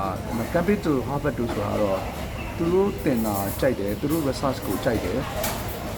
သူတို့ရဲ့ဒီ expert ပေါ့နော်ဒီဘယ်လိုပြော functional expert တွေ functional expert ဆိုတာဒီဌာနမှူးတွေ professor တွေရဲ့အဆင့်ရှိတယ်အဲ့ဒီ professor တွေကလူတိုင်းဝင်တင်လို့ရမှာမဟုတ်ဘူးသူတို့ရဲ့ဆင်မြင့်ပေါ်မှာစာတန်တဲ့ဆင်မြင့်ပေါ်မှာတောင်လူကတက်လာလို့မရဘူးတောင်တိတိနာအခြေခံမရှိဘူးတောင်ဒီဘယ်လိုပြောမလဲပညာတစ်ခုကိုစုံစမ်းတိုင်အောင်လိုက်ထားတဲ့လူမဟုတ်ဘူးဆိုလို့ရှိရင်သူတို့စင်ပေါ်မှာဘယ်သူမှတက်လာလို့မရဘူးအဲ့တော့တခြားနိုင်ငံလိုက်ဖွင့်ဖို့ဆိုတော့သူတို့တမဖြစ်နိုင်ဘူးเนาะသူတို့က quality ကိုတအားထိန်းထားတာပေါ့เนาะအဲ့တော့ကျောင်းတွေအများကြီးဖွင့်တဲ့လိုက်ဖွင့်တဲ့ကျောင်းတွေရှိတယ်ဆိုတော့အဲ့ဒီကျောင်းတွေကတကယ်တမ်းကခုနကကျွန်တော်ပြောတဲ့ဒီ Harvard တက္ကသိုလ် Cambridge တက္ကသိုလ်အဲ့လိုမျိုးသူတို့မလုပ်နိုင်သေးဘူးဆိုတော့ကဗျာမင်းတက်ချင်ငါရှိလာလို့ပြောနိုင်တဲ့အင်အားမရှိဘူးသူတို့မှာနော်တက်ချင်ငါရှိလာလို့ပြောနိုင်တဲ့အင်အားမရှိတော့ तू ကဘာလုပ်ရလဲဆိုရင်ကျွန်တော်တို့လိုစင်ရသားနိုင်ငံတွေမှာ तू ကကျောင်းခွဲတွေ agent တွေဒါဒီ university agent ခေါ်တယ် agent တွေထားပြီးတော့ကျောင်းသားစုတာတို့သိရမလားအဲကျောင်းသားတွေနဲ့ပတ်သက်တဲ့ဝန်ဆောင်မှုတွေပေးတာတို့နောက်ကကျောင်းတစ်ကျောင်းကိုတခြားနိုင်ငံမှာရှိတဲ့ကျောင်းတစ်ကျောင်းကိုအခြေခံပြီးတော့သူတို့ရဲ့ program တွေကိုရောင်းတာတို့အဲ့ဒီကျောင်းကနေတဆင့်ခံစာတွေတင်တာတို့ဘာလို့လုပ်တယ်နော်အဲ့ဒါမျိုးတွေကတာမန်ကျောင်းတွေကလုပ်တယ်နော်တာမန်ကျောင်းတွေကလုပ်တယ်တကယ်ဂုဏ်သိက္ခာကြီးမားတဲ့ကျောင်းတွေကြတော့မလုပ်ဘူးဆိုတဲ့သဘောတရားကဘာလို့ဆိုရင်အဓိကပြဿနာဆရာပြဿနာပေါ့နော်ဆရာပြဿနာရဲ့ law တွေရဲ့အဲ့ဒီ law တွေရဲ့ပြဿနာကြောင့်သူတို့တွေမလုပ်ကြဘူးအဲ့တော့ဆိုတာက စာတင်ကျောင်းနေတောင်မှအဲ့လိုမျိုးဆွဲကြီးတစ်ခုနဲ့တစ်ခုမတူနိုင်အဲ့တော့ဒီမှာပထဝီကျွန်တော် geographic expansion နည်းနည်းပြောပြမယ်ဒီမှာရန်ကုန်မန္တလေးနေပြည်တော်ထိုင်းလန်အစရှိတယ်ဒါဆိုရင်ဒါ geographic expansion လို့ခေါ်တယ်เนาะရုံးခွဲတွေဖြန့်တယ်ဆိုင်ခွဲတွေဖြန့်တယ်ဒီခေါင်းစဉ်လေးတော့ကိုယ်တော့ဖတ်ကြည့်လိုက်เนาะဒီမှာ currency ရန်ကုန်မှာဆို currency က1200ရှိတယ်အဲ့တော့ target စီက1500ဖြစ်သွားတယ်တိเนาะတန်ပေါင်း1500ဖြစ်သွားတယ်အဲ့တော့ market grade ကို 25% rate တင်မယ်အဲ့တော့ဘယ်နေ့ကစမယ်ဆိုရင် January 2025 January လကနေစမယ်ပေါ့နော်စမယ်ဘယ်သူကတောင်းယူမယ်ဆိုရင် statement တွေရစမယ်ဘာညာထားတော့ဒီ column တွေကတော့ခဏတော့သူကြည့်လိုက်တော့ဒါ geographic expansion မှာခင်ဗျားဆွဲမဲ့ business plan ထဲမှာ geographic expansion ပါအောင်မယ်တခုတော့ရှိတယ်စလုံးတစ်လုံးတော့မမေ့နဲ့ over expansion ဖြစ်လို့ရှိရင်ခင်ဗျား company ပိတ်သွားလိုက်မယ်တိလား over expansion ဆိုရင် company ပိတ်တယ်ဆိုတာနားလည်လားမသိဘူးဟိုချဲ့တယ်ဆိုတာနားထောင်လို့ကောင်းတဲ့စကားတွေမှာပါတယ်နော်လုပ်ငန်းချဲ့တယ်ဆိုတာဒါပေမဲ့ချဲ့လိုက်မှပြဿနာတက်တာရှိတယ်အဲ့ဒါခင်ဗျားတို့ Alexander the Great အကြောင်းခင်ဗျားတို့နည်းနည်းပြောပြမယ်ဒါစိတ်ဝင်စားအောင်ပြောတော့ပါ Alexander the Great ကကမ္ဘာမြေပုံရဲ့၄ပုံ၃ပုံသိမ့်ပိုက်ထားတာသိလားနော်သိမ့်ပိုက်ခဲ့ဘူးလေပေါ့နော်ဒါပေမဲ့အဲ့ဒီ Alexander the Great အဲ့လိုကမ္ဘာ၄ပုံ၃ပုံသိမ့်ပိုက်ခဲ့တဲ့ Alexander the Great ကသူ့နိုင်ငံကလေအခုကမ္ဘာမှာဆိုရင်ဆင်းရဲတဲ့နိုင်ငံတွေမှာပါတယ်ကမ္ဘာရဲ့၄ပုံ၃ပုံတောင်မှသိမ့်ပိုက်နိုင်ခဲ့တဲ့အဲ့ဒီနိုင်ငံတွေကဘာဖြစ်လို့အခုချိန်မှာကမ္ဘာမှာဆင်းရဲဆုံးနိုင်ငံတွေထဲမှာပါနေရလဲခုမှနမူနာပြောမယ်ဆိုရင်ဂရိလိုဟာမျိုးဂရိလိုအေသင်တို့ခင်ဗျာကြားဘူးလားမသိဘူးနော်အဲ့နိုင်ငံတွေမဖွင့်ပြိုးဘူးစီးပွားမဖွင့်ပြိုးဘာဖြစ်လို့ဆိုတော့ကျွန်တော်ခင်ဗျားကိုရှင်းပြချင်တာ over expansion အဲ့ဒါစစ်မှာပြောရမှာပါတယ်တအားတော့ဝါစွန်စုရဲ့တအားတော့ဝါကိုခင်ဗျာဖတ်ကြည့်နေတွေ့လိမ့်မယ်အဲ့ဒါဘာလဲဆိုရင်လူရတဲ့ပို့ပြီးတော့လုပ်ငန်းကိုချဲ့ခဲ့မယ်ဆိုရင်လည်းနော် scope ရဲ့အပြင်ဘက်ကိုထွက်သွားပြီးတော့နော် scope ရဲ့အပြင်ကိုထွက်တယ်ဆိုတာခင်ဗျာနားလည်မလားမသိဘူးဥပမာခင်ဗျားမှာ investment တွေက3,500ပဲရှိတယ်ခင်ဗျားကမန္တလေးမှာလည်းရုံးဝယ်ထားခြင်းတယ်မကွေးမှာလည်းရုံးဝယ်ထားခြင်းတယ်ဥပမာထားတော့ထိုင်းနိုင်ငံလည်း export ပို့ခြင်းသေးတယ်ဆိုတာမျိုးခင်ဗျာလုပ်လို့မရဘူးမလုပ်တော့ဆိုခင်ဗျားလက်ထက်မှာရှိတဲ့3,500အဲ့လိုလုပ်နိုင်တဲ့အင်အားတွေမှာမပါဘူးကျွန်တော်တို့အရာစကားနားလည်လို့အောင်ပြောရင်ကျွန်တော်စကားတစ်ခုရှိပါတယ်ဟိုဘာမနိုင်ပဲဘာလုပ်တယ်ဆိုတာလေဘာလုပ်တာနော်အဲ့တော့ဆိုရဲသဘောတရားဗျာဟိုလူလေးကဟို5-6ပဲရှိတယ်ကားလေးကဒဇင်ပဲရှိရတယ်တနင်္ဂနွေလုံးဈေးကွက်ကိုဖြတ်မယ်ဆိုတာမျိုးလုပ်လို့မရဘူးလေနော်အဲ့တော့ scope ရဲ့အပြင်ဘက်ကိုကျွန်တော်ထွက်လို့မရဘူး scope ရဲ့အပြင်ဘက်ကိုထွက်လို့ရှိရင်ကုမ္ပဏီမှောက်သွားနိုင်တယ် geographic expansion အဲ့ဒါတတိထားဖို့ပဲ face set တွေအရန်တိုးသွားတယ်နောက်ကလူတွေအများကြီးဖြစ်သွားတယ်နောက်ကကိုယ့်ရဲ့ထိန်းချုပ်နိုင်တဲ့ control ရဲ့အပြင်ဘက်ကိုရောက်သွားတာဖြစ်တဲ့နောက် bribery လို့ခေါ်တဲ့ဘယ်လိုပြောမလဲငွေကြေးအလွဲသုံးစားလုပ်တာတို့စီဒီခိုးထုတ်တာတို့ဆိုင်ငန်းခါးတွေတက်နေတာတို့ပါဆိုအဲ့ဒါမျိုးမနိုင်မနေဖြစ်ပြီးတော့ပြဿနာအများကြီးတက်နိုင်တယ်ဥပမာဗျာနောက်တစ်ခုရှိသေးတယ်ခင်ဗျာဒါလောတွေကြောင်းတော့မပြောတော့ပါဘူးတချို့ဆိုရင်ဘာမှပြီးမှမနေချင်တော့ဘူးထိုင်းနိုင်ငံမှာစိုင်ပေါင်းဖွင့်မယ်ဆိုပြီးလုပ်တယ်ဒါပေမဲ့ခင်ဗျာထင်သလောက်မလွယ်ဘူးနေုံဖွင့်ကြည့်လိုက်ထင်သလောက်မလွယ်ဆိုတာအခုကျွန်တော်ခင်ဗျာကိုဘန်ကောက်ကနေစာတင်နေတာဘန်ကောက်မှာရှိတဲ့ Starbucks Coffee ဆိုင်ကနေစာလမ်းတင်နေတာဒီနိုင်ငံရဲ့ဥပဒေတွေကိုလိုက်ဖတ်ကြည့်တယ်။နောက်လုံနေတဲ့လူတွေရဲ့နဲ့စကားပြောကြည့်တယ်။နောက်ကကိုရောင်းမဲ့ပစ္စည်းရဲ့ quality နောက်ဖြန့်ဖြူးနိုင်စွမ်း fit asset နောက်က committee ထောင်တဲ့ investment နောက်က law အရာဒီသူတို့နိုင်ငံသားကိုဘယ်လောက်% ခံရမယ်ဆိုတာမျိုးပေါ့။နော်အရင်နှိမ့်ညွှန်းနှံမှုမှာလည်းထိုင်းနိုင်ငံသားယင်းနှိမ့်ညွှန်းနှံမှုဘယ်လောက်% ရှိမှမြန်မာနိုင်ငံသားယင်းနှိမ့်ညွှန်းမှု% ဘယ်လောက်ရှိမှနောက်အခွန်ငွေဆိုတာရှိသေးတယ်။နော်အဲ့တော့အခွန်ငွေသွင်းတဲ့ tax အခွန်ဆောင်တဲ့ကိစ္စတွေပါညာတယ်အကုန်လုံးကိုတိတိကျကျမစင်သားပဲနဲ့ business plan မှာတိကျမစင်သားပဲနဲ့စိတ်လို့ကိုလုံးနဲ့ဥပမာဆိုရင်မြန်မာပြည်မှာမနေကြတော့ထိုင်းနိုင်ငံမှာဆိုင်တော့ဖွင့်မယ်ဆိုတော့လုပ်လို့မရဘူးဒီလားနော်ခဏအကြီးမောက်တော့မှာ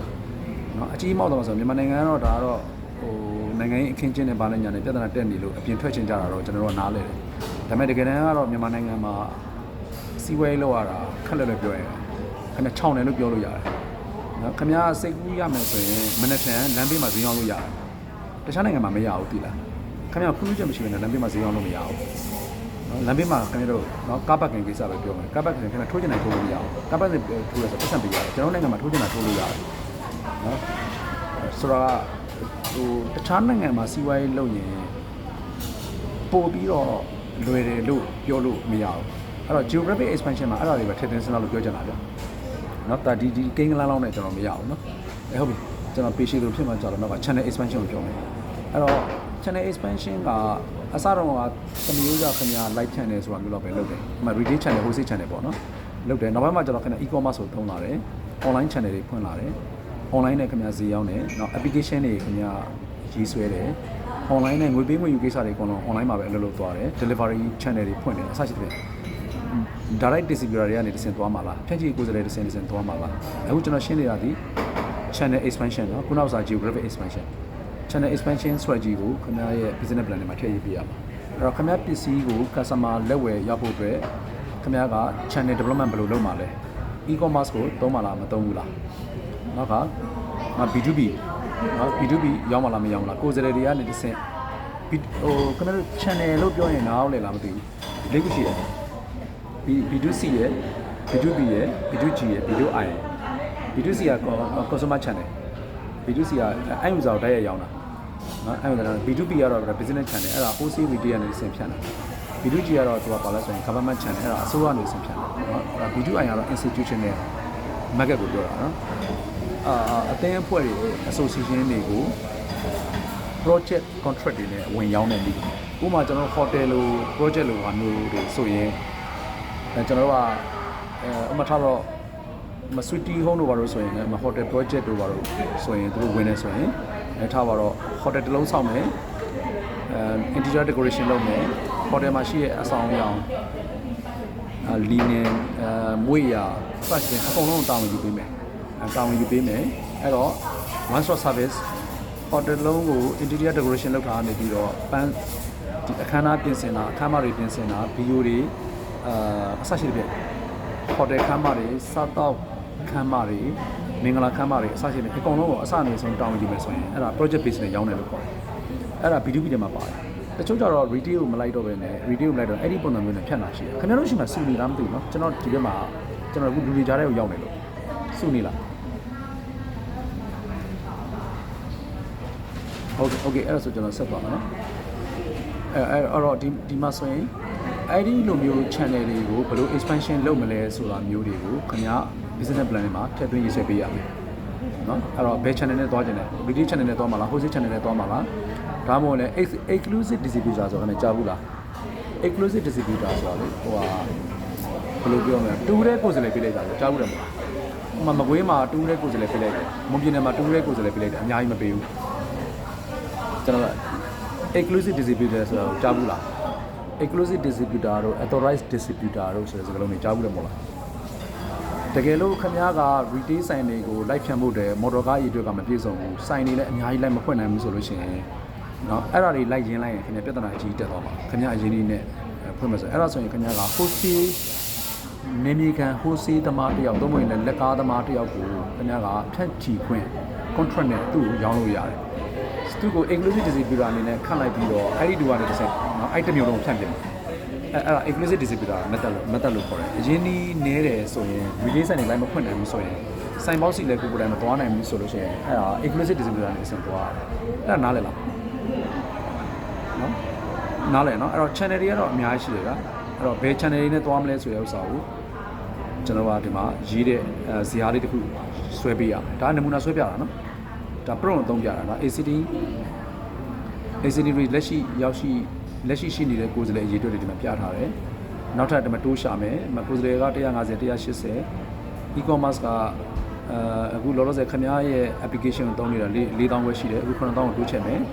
နော် grade က 50% ကိုယ်စားလှယ်က150ရှိတယ်180ကိုတိုးချက်မယ်30တိုးလာတယ်ဒါဆိုရင် 20%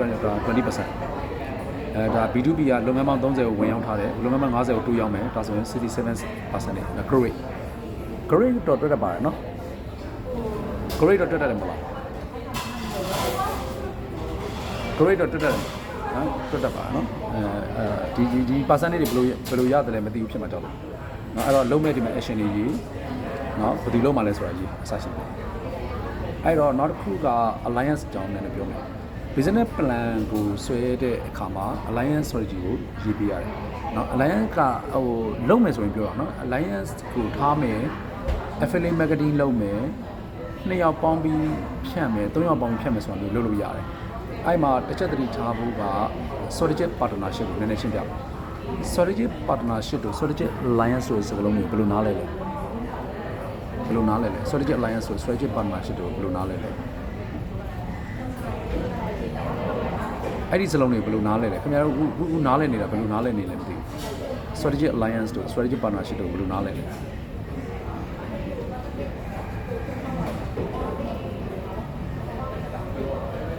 တရားဝင်ဆွေးနွေးမလားဟို strategic alliance တို့ strategic partnership တို့အဲ့စလုံးကိုအရင်တော့ကြားဘူးလို့မဟုတ်လားလို့ alliance လုပ်တယ် partnership လုပ်တယ်တော့ဆိုတာဘာကိုပြောချင်တာလဲနမူနာတစ်ခုတော့ခင်ဗျားတို့နားလည်နေတဲ့ဥစ္စာကို share ပေးလို့ရမလားဘယ်သူဝင်ပြောမလဲ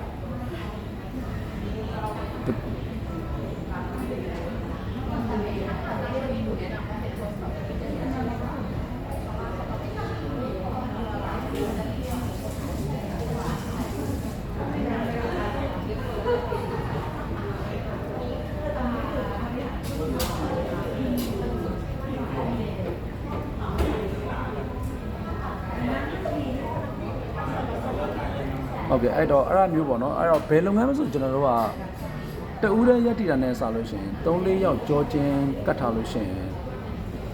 ပို့ပြီးတော့လုပ်ငန်းကမပြိုလဲနိုင်ဘူးညာတချို့ဆိုတယောက်တည်းလုပ်လို့ရလားဆိုတော့ရတယ်ပေါ့ဒါပေမဲ့ရတယ်ဆိုမှလို့တယောက်တည်းရက်ခံပြီးတော့အင်အားကြီးမားတဲ့ရန်သူတွေကိုတိုက်ခတ်မဲ့အစားလူ5-6ကမဟာမိတ်ဖွဲ့ပြီးတော့ကြောချင်းကတ်ထားရင်ပိုကောင်းတယ်ဥပမာအဲ့ဒါကတော့နိုင်ငံရေးမှာလည်းအဲ့ဒီတိုင်းပဲဥပမာဆိုရင်ရုရှားတို့ကျွန်တော်တို့တရုတ်တို့ပြင်သစ်တို့ရုရှားတရုတ်မြောက်ကိုရီးယားကျွန်တော်မြန်မာအီရန်အစရှိတဲ့ပြင်အာဖဂန်နစ္စတန်အစရှိအဲ့ဒီနိုင်ငံတွေဆိုလို့ရှိရင်သူကအမေရိကန်ကိုကပြန်ဖို့အတွက်အမေရိကန်ရဲ့ထုံးနှင်းမှုကိုကပြန်ဖို့အတွက်သူတို့ဆိုကြောချင်းကတ်ထားတယ်ထိုနည်းလည်းကောင်းမှအမေရိကန်နဲ့ယူရိုမဟာမိတ်နိုင်ငံတွေရှိတယ်သူတို့လည်းကြောချင်းကတ်ထားတယ်တရုတ်တို့ရုရှားတို့ရန်ရှာမှာကြောက်လို့ကတ်ထားတယ်အဲ့ဒီတိုင်းပဲကျွန်တော်စီးပွားရေးမှာလည်းကျွန်တော်တို့ကမဟာမိတ်ဖွဲ့ရင်ဟိုဘယ်လိုတိုင်တိုင်းဟိုမျိုးလုံးထဲမှာမြင်ကြည့်တယ်ပေါ့တိုင်တိုင်းထီထီလေထဲမှာဒီတိုင်းရက်နေလို့ရှိရင်ပြိုကွဲဖို့ပိုလွယ်တာပေါ့နော်အဲ့တော့ခိုင်5-6ထောက်တိုင်6ခု9ခုနဲ့ဒီလိုအိုက်တိုင်ကိုထောက်ထားမယ်ဆိုရင်တော့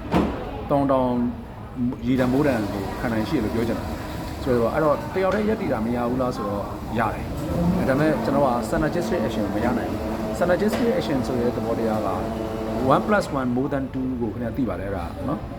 အဲ့ဒါမပြောတော့เนาะအဲ့ဒါပြောစရာမလိုထင်ပါလား leadership တို့ပါတော့မှာလေ 1+1 more than 2 1+1 ဒီ100လည်းဖြစ်သွားနိုင်တယ်1+1ဒီဒါမှမဟုတ်ရင်ခုန1 million လည်းဖြစ်သွားနိုင်တယ်ဆိုတာအဲ့ဒါ synergistic action ဒါပေမဲ့သို့တော့ strategy ပေါင်းရင်ကောင်းတယ်ဆိုပြီးပေါင်းလိုက်လို့ရလားပေါင်းကျင်ကြတာပေါ့ strategy alliance လောက်ရကောင်းမှလည်းသိတာပေါ့ဒါပေမဲ့ပေါင်းတဲ့အခါမှာပေါင်းကျင်နိုင်အောင်ပေါင်းလို့ရလားဥပမာအခု Unilever နဲ့အခုUnilever နဲ့ကျွန်တော်တို့ဒီမှာဗာလဲ EAC ဥရောပအာရှကော်မရှင်နဲ့ပေါင်းလိုက်တယ်ဗျာနော် Elan ဆက်ပြမှုံနဲ့ဆက်ပြ line ကိုဖြန့်ဖို့ပေါ့နော်ပေါင်းလိုက်တယ်အဲ့လိုပေါင်းတော့လက်ခံလားဟို Elan ဆက်ပြမှုကမြန်မာနိုင်ငံဈေးကွက်မှာအကြီးရထားပြီးသားပဲမပေါင်းမဲနေလို့မရဘူးလားဘယ်လိုမြင်လဲ EAC က Elan ကိုလွန်ခဲ့တဲ့နှစ်20တော့မဟုတ်နှစ်30လောက်ကလေးကဖြန့်နေတာ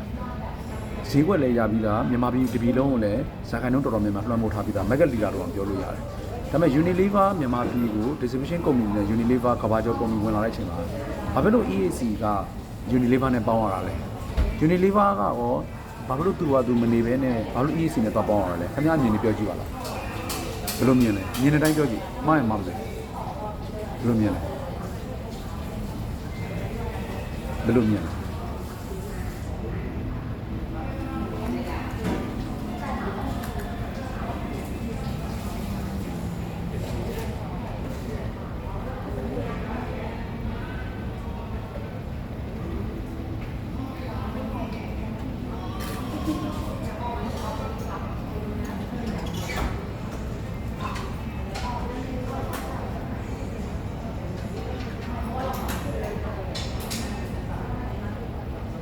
အဲ့တော့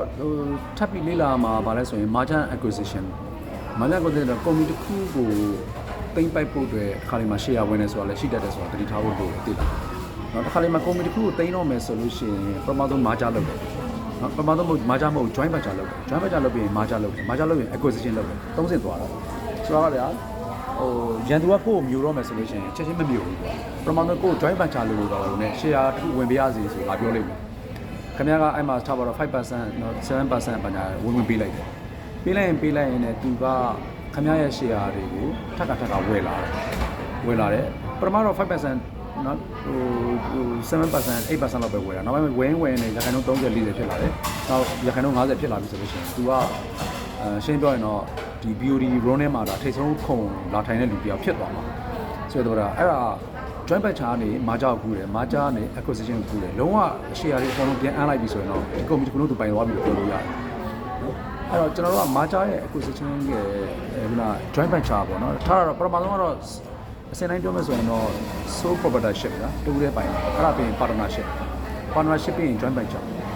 ပြီးရင်မာဂျာပြီးရင် acquisition အဲ့လိုပြောတာဗျအဲ့မှာ strategy အများကြီးရှိတယ် like ဖက်ကြီးတွေကကျွန်တော်အများကြီးမပြောတော့ဆိုတော့ alliance လောက်တာကိုပဲပြောတော့မယ်เนาะ alliance မှာ supplier တွေနဲ့ alliance လောက်တာရှိတယ် supplier alliance distributor တွေနဲ့ alliance လုပ်လို့ရတယ်နောက်က academic professional body တွေနဲ့ alliance လုပ်လို့ရတယ်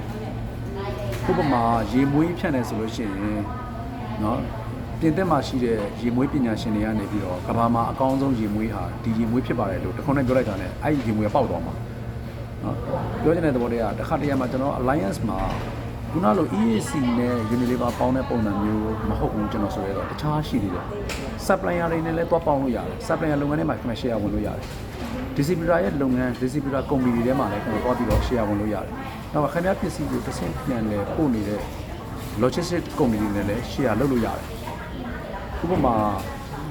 ဘယ်လိုပြောရမလဲအဲ Unilever တို့ဘာလို့ဆိုရင်သူတို့ company တွေကိုတော့တနိုင်ငံလုံးကိုဖြတ်နေချိန်မှာခင်ဗျတို့မြန်မာနိုင်ငံမှာပဲစဉ်းစားကြည့်တယ်တနိုင်ငံကိုဖြတ်နေခါမှာကားစီးရေ300ဝယ်မယ်လို့ထင်လား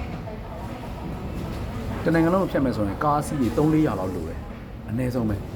တနိုင်ငံလုံးကိုဖြတ်မယ်ဆိုရင်အဲ့လိုမျိုးဝယ်မယ်လို့ထင်လား Unilever ဘယ်လိုမြင်ဝယ်မယ်လို့ထင်လားဘယ်လိုမြင်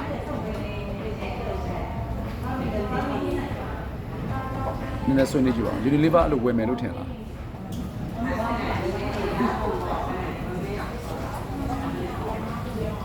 ထင်မြင်ချက်နဲ့ပြောကြည့်ရလားတခြားမြန်မာ distribution group တို့ Unilever တို့ EAC တို့တော့ DPSH တို့ Delta တို့မြန်မာနိုင်ငံမှာ distribution company တွေအများကြီးရှိတယ်အဲ့ဒီ company တွေကမြန်မာနိုင်ငံဝင်တဲ့အချိန်မှာတနိုင်ငံလုံးကိုဖြန့်ဖို့အတွက်ကားစီးရေ300ကိုဝယ်ပြီးတော့ပစ္စည်းတွေတင်ပြီးတော့တနိုင်ငံလုံးလိုက်ဖြန့်နေလို့ခင်ဗျထင်လားလို့ဘယ်လိုမြင်လဲဘယ်လိုထင်လဲဘယ်လိုမြင်လဲညခင်ဗျထင်မြင်ချက်နဲ့နည်းနည်းပြောကြည့်ပါလား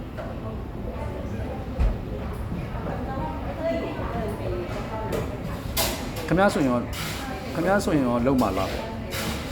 အဲ့ပေါ့ဆိုတော့ဗျာကားစီး300အဲ့ပေါ့ကျွန်တော်တို့ဒီ face management လေဒီ face တွေကိုအများကြီးဝယ်ရင် break even ကြာမယ်နောက်ကနိုင်ငံရေးမတည်ငြိမ်တဲ့နိုင်ငံတွေမှာဖုတ်ဖက်ခါပြီးထွက်သွားဖို့ဆိုတာ face တွေနည်းမှာဖြစ်ပါเนาะအဲ့တော့တိုက်ခန်းတွေအများကြီးဝယ်တာမျိုးမြေတွေအများကြီးဝယ်တာမျိုးကားတွေအများကြီးဝယ်တာမျိုးဟာเนาะသူတို့အနေနဲ့ဘယ်တော့မှမလုပ်ဘူးတခုခုဖြစ်လို့ရှိရင် laptop ကိုပိတ်ပြီးချက်ချင်းမနှပြန်လေစိတ်ကနေထွက်သွားလို့ရတဲ့လုပ်ငန်းမျိုးပဲသူတို့လုပ်ချင်တာပြောချင်တဲ့သဘောကနိုင်ငံရေးမတည်ငြိမ်တဲ့နိုင်ငံဆိုရင်အဲ့ဒါကွာနိုင်ငံရေးတည်ငြိမ်တော့ပြဿနာမရှိမြေပဲဝယ်ရကားပဲဝယ်ရ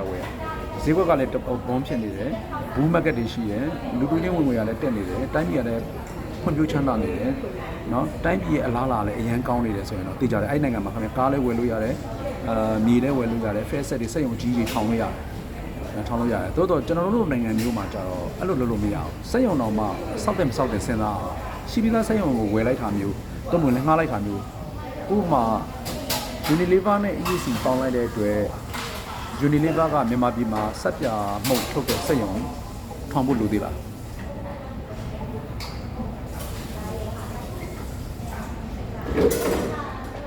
မြင်လားမသိဘူးเนาะစဉ်းစားပြအောင်ကျွန်တော်ပြောပြတာပါနော်ဆွေးတော်တွေကနော်မြန်မာနိုင်ငံမှာဝင်လာတဲ့အချိန်မှာခင်ဗျားတို့အင်မတန်နာမည်ကြီးတဲ့သွားတဲ့စီတစ်မျိုးသူမာဂျာလောက်လိုက်တာ acquisition လောက်လိုက်တာခင်ဗျာကြားမိလားမသိဘူးဒေါ်လာတန်းဘယ်လောက်လဲကျွန်တော်တေချာတော့မမှတ်မိတော့တန်း120လားတန်း160လားမသိဘူးမြန်မာပြည်မှာအရန်နာမည်ကြီးတဲ့သွားတဲ့စီတစ်မျိုးသူမျိုးလိုက်တာကြားမိလားဝယ်လိုက်တာလေလေးစားသွားတဲ့စီကိုကျွန်တော်တို့သူတို့ဝယ်လိုက်တာလေကြားမိတယ်ထင်တယ်ကျွန်တော်ကြာပါပြီအဲ့ဒါ9နှစ်6နှစ်ကျွန်တော်မှတ်မိတော့ခုနှစ်တက်ကလေးအဲ့တော့ဝ ဝယ်လိုက်တာရောင်းတဲ့လူကဘာလို့ရောင်းတာလဲ market မှာနေရာရပြီးသားဗျာတနင်္ဂနွေလုံးလည်းပြန်ပြီးသားကြီးကိုဘာလို့ရောင်းလိုက်တာလဲခင်ဗျာဘယ်လိုမြင်လဲ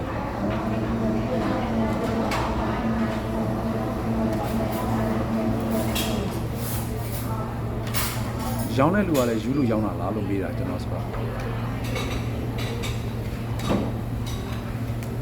ဝယ်တဲ့လူမှလည်းအကြံရှိတယ်ရောင်းတဲ့လူမှလည်းအကြံရှိတယ်ပေါ့ဘူးလား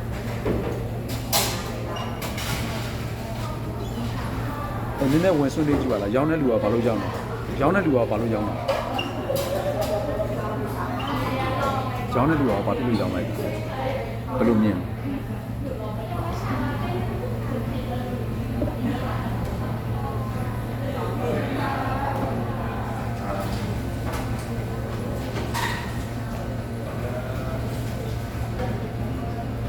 အေးပေါ့ဒီလိုလဲဖြစ်ရင်လည်းဖြစ်မှာပေါ့တချို့ကြတော့သူက down side မဟုတ်ဘူးသူကလေသာသွားတဲ့စီကိုရောင်းခဲ့စဉ်ကတော့သူက market share အမြင့်ဆုံးပမာပြီးမှလည်း market share တော်တော်များရပြီနာမည်လည်းလုံးဝနာမည်ပြလုံးဝမရှိဘူးသူကိုယ်တိုင်ဆက်ပြီးရက်တည်မယ်ဆိုရင်လည်းဆက်လက်ပြီးရက်တည်လို့ရတယ်ဒါပေမဲ့တစ်ခါတရံမှာဥပမာတော့အဲ့ဒီလိုဈေးကွက်မှာနေရာအမြင့်ဆုံးနဲ့ brand equity အမြင့်ဆုံးအချိန်မှာအဲ့ဒီစက်ရုံရဲ့တန်ဖိုးကဥပမာဆိုပါတော့နော်ဥပမာဆိုပါတော့တန်း60ပဲတန်းနေဆိုပါတော့ဒေါ်လာ US ဒေါ်လာတန်း60ပဲတန်းနေဆိုပါတော့ဝယ်တဲ့လူကနေပြီးတော့ခင်ဗျားကိုတန်း100ပေးမယ်သုံးတာတန်း120ပေးမယ်နော်အဲ့လိုမဲဆွဲလာတဲ့အချိန်မှာအဲ့ဒီတန်120ဖြစ်ဖို့ကနောက်ထပ်10နှစ်လောက်လိုသေးတယ်တကယ်တမ်းကျွန်တော်ကနားရှုပ်သွားလာမသိဘူးလောလောဆယ်အခုနာမည်ကြီးနေတဲ့အချိန်မှာဟိုပဲစိတ်ဝင်တန်ပေါ်တန်း60ပဲရှိတယ်အဆက်တန်း60ကနေပြီးတန်း120ရဖို့ဆိုလို့ရှိရင်နောက်ထပ်10နှစ်လောက်ထပ်လုံးမှာပဲရနိုင်တယ်အဲ့ဒီအခွင့်အရေးမျိုးကိုဒီနေ့ကွန်မီတီတစ်ခုကနေနိုင်ငံခြားကွန်မီတီတစ်ခုကနေခင်ဗျားကွန်မီတီကိုလာပွဲတန်း120ပြီးမယ်ရောက်မှလားဆိုခင်ဗျားဘယ်လိုမြင်လဲဘာပြီးမဲဆွဲနေပြီပေါ့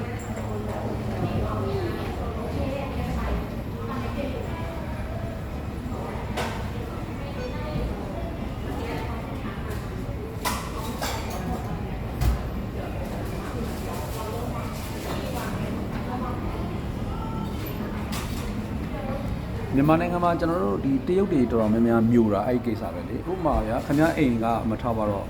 မန္တလေးမြို့အလဲကောင်မကြတကြမှာရှိတယ်ခင်ဗျားအိမ်ရဲ့တန်ဖိုးကအိမ်နဲ့မြေရဲ့တန်ဖိုးကတကယ်တမ်းက3,000လောက်ပဲတန်တယ်ကာလပေါစီ3,000လောက်ပဲတန်တယ်ဒါပေမဲ့ခင်ဗျားကိုဒုတိယကနေနော်3,500ပေးမယ်နော်3,500ပေးမယ်ရောင်းမလားနော်ခင်ဗျားကဒီမြေဟာလောလောဆယ်3,000ပဲတန်တယ်ဒါပေမဲ့နောင်9နှစ်6နှစ်9နှစ်9နှစ်10နှစ်ကြာတဲ့အချိန်မှာ3,000နဲ့6,000ဖြစ်မယ်ဆိုတာလေခင်ဗျားသိတယ်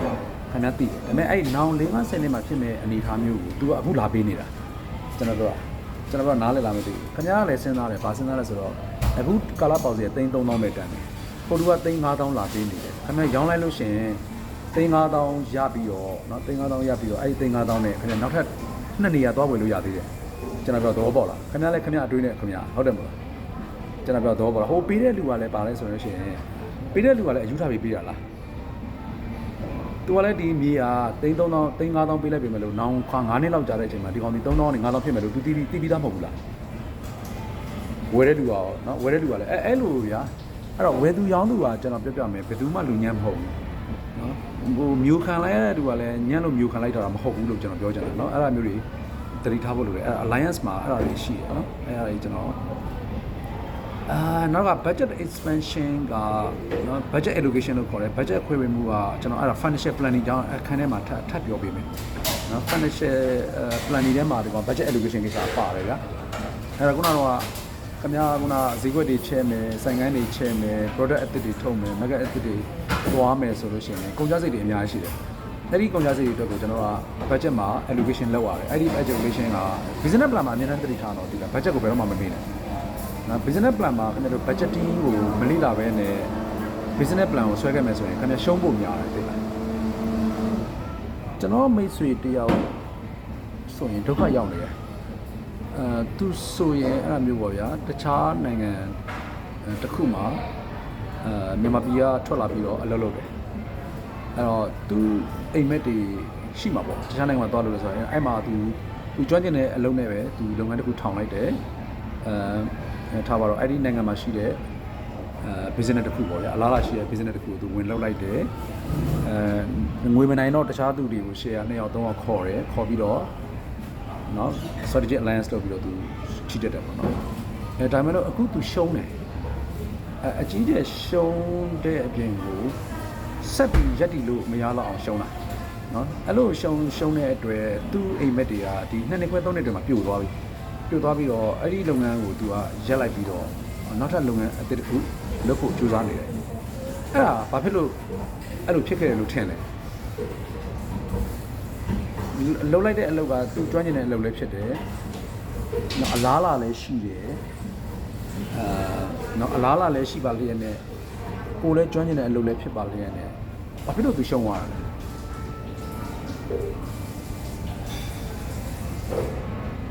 ဘာဖြစ်လို့သူရှုံးတာလဲတချို့ကတော့ပြောတယ်ကိုကျွမ်းကျင်တဲ့အလုပ်ကိုလုပ်ရင်မရှုံးနိုင်ဘူးလို့ပြောကြားဘူးလို့လေကိုလည်းကျွမ်းကျင်တဲ့အလားလာလည်းရှိတဲ့လုပ်ငန်းမျိုးကိုလုပ်ရင်ဘာမှရှုံးနေတဲ့အကြောင်းမရှိဆိုတဲ့စကားမျိုးတွေတော့ရက်ကွက်ထဲမှာကြားဘူးလို့ဘာဖြစ်လို့သူရှုံးတာလဲ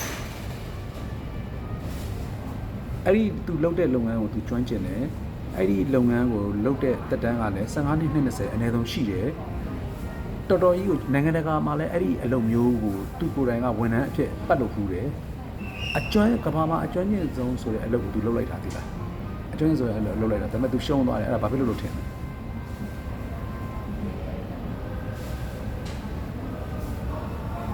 သူအကုန်နားလဲတယ်ဗျသူအကုန်နားလဲတယ်ဒါပေမဲ့သူနားမလဲတာ finance သူ finance နဲ့ပတ်သက်ပြီးတော့လုံးဝနားမလဲဘူးသူနားမလဲဆိုတော့ budget allocation လောက်ထားတယ်နော် financial KPI တွေနောက်ကဒီ financial structure လို့ခေါ်တယ်ဗျဥပမာဆိုရင်စေးပေါ်လုံးဘယ်လောက်ရှိရင် total asset ကဘယ်လောက်ကိုဝယ်ရမယ် total asset ဘယ်လောက်ရှိရင်စေးပေါ်လုံးကဘယ်လောက်ရှိရမယ် current asset နဲ့ fixed asset အချိုးကဘယ်လောက်ရှိရမယ် fixed asset နဲ့total asset ရဲ့အချိုးကဘယ်အချိုးရှိရမယ် equity နဲ့နော် long term liability အချိုးကဘယ်အချိုးရှိရမယ် current liability နဲ့ long term liability အချိုးကဘယ်အချိုးရှိရမယ် current liability နဲ့ working capital အချိုးကဘယ်အချိုးရှိရမယ်ဆိုတာမျိုးသူကြားတော့မကြားဘူးသိလားနော်သူလုံးဝမကြားဘူးတဲ့ဟာပေါ့နော်အရင်တော့မြန်မာပြည်မှာလောက်တော့သူအဆင်ပြေတယ်မြန်မာကကြတော့ရှောင်းလုံးတင်းလို့ရတယ်ဗျအခွန်ဆိုတာလည်းရှောင်းလို့ရတယ်အဲ့လိုမျိုးတွေနိုင်ငံတော်ကတင်းကျပ်မလို့တော့ရှောင်းထွက်လို့ရတော့သူအဆင်ပြေနေတယ်ဒါပေမဲ့နိုင်ငံခြားလည်းရောက်တော့အဲ့ဒါမရတော့ဘူးနိုင်ငံခြားရောက်တဲ့ခါမှာအကုန်လုံးကအတိအကျဆောင်ရတယ်နော်အဖက်ဆက်တွေဘာညာတွေအကုန်လုံးအချိန်တိုင်းခင်ဗျားတို့ဘောင်ချားရောက်လာမှာပဲနော်စလစ်ကရောက်လာမှာပဲအဲ့ပတ်စံထပ်သွင်းလုပ်ငန်းဆက်လုပ်လို့ရပတ်စံမသွင်းရင်လုပ်လို့မရဘူးသွားငိုပြလို့လည်းရတာမဟုတ်လောတိုင်းပဲသွားတာနော်လောနဲ့ပတ်သက်ပြီးတော့ငိုပြလို့ရတဲ့နိုင်ငံတွေမှာတခြားနိုင်ငံမပါဘူးကျွန်တော်နိုင်ငံငိုပြလို့ရှိရင်တော့350သွင်းရမယ်ဆိုတာ9သိန်းလောက်နဲ့ပြတ်ရင်လည်းပြတ်သွားမှာပေါ့နော်အဲ့ဒီအနေအထားမျိုးရှိတယ်ဗျာနော်အဲ့တော့ budget ကကျွန်တော်ပြောပြမယ် finance ကိုခင်ဗျာလေ့လာထားဖို့လိုတယ်အနည်းဆုံးခင်ဗျားတို့နော် financial KPI ပေါ့နော် business KPI အချိုးတွေကို benchmark တွေကို online ပေါ်မှာရှာပြီးမှတ်တမ်းတင်ထားဖို့လိုလိမ့်မယ်အဲ့ဒါလေ့လာထားဖို့လိုတယ်ခုနကကျွန်တော်ပြောတဲ့ဥစ္စာတွေကိုနားမရှုံနေသေးလားဥပမာ fixed asset နဲ့ current asset ရဲ့အချိုးတို့နော် total asset နဲ့နော် fixed asset ရဲ့အချိုးတို့ current asset နဲ့ current liability အချိုးတို့နော် equity နဲ့ long term liability အချိုးတို့နော် equity နဲ့နော် total loan ရဲ့အချိုးတို့ total asset နဲ့ equity ရဲ့အချိုးတို့နော် cost of goods နဲ့ဥပမာ overhead အလုံးရဲ့အချိုးတို့နော် total operating expense နဲ့ save revenue ရဲ့အချိုးတို့interest အတိုးနဲ့ဥပမာဆိုရင် EBIT ရဲ့အချိုးအဲ့ဒီအချိုးတွေကလေ international မှာအဲ့ဒီဥစ္စာတွေက benchmark တွေရှိထားပြီးသားသိလားအဲ့ဒီ benchmark တွေကိုနားလည်ရင်ခင်ဗျားကစီမံခန့်မှုလုပ်တဲ့အခါမှာရောင်ရွှီမဖြစ်တော့ဘူးဗျာရောင်ရွှီမဖြစ်ဘူးဆိုတဲ့သဘောတရားပါလဲဆိုရင်စိတ်မှန်းတဲ့သဘောရိုးနဲ့အကြံပေးနေတာမျိုးမဟုတ်တော့ဘဲနဲ့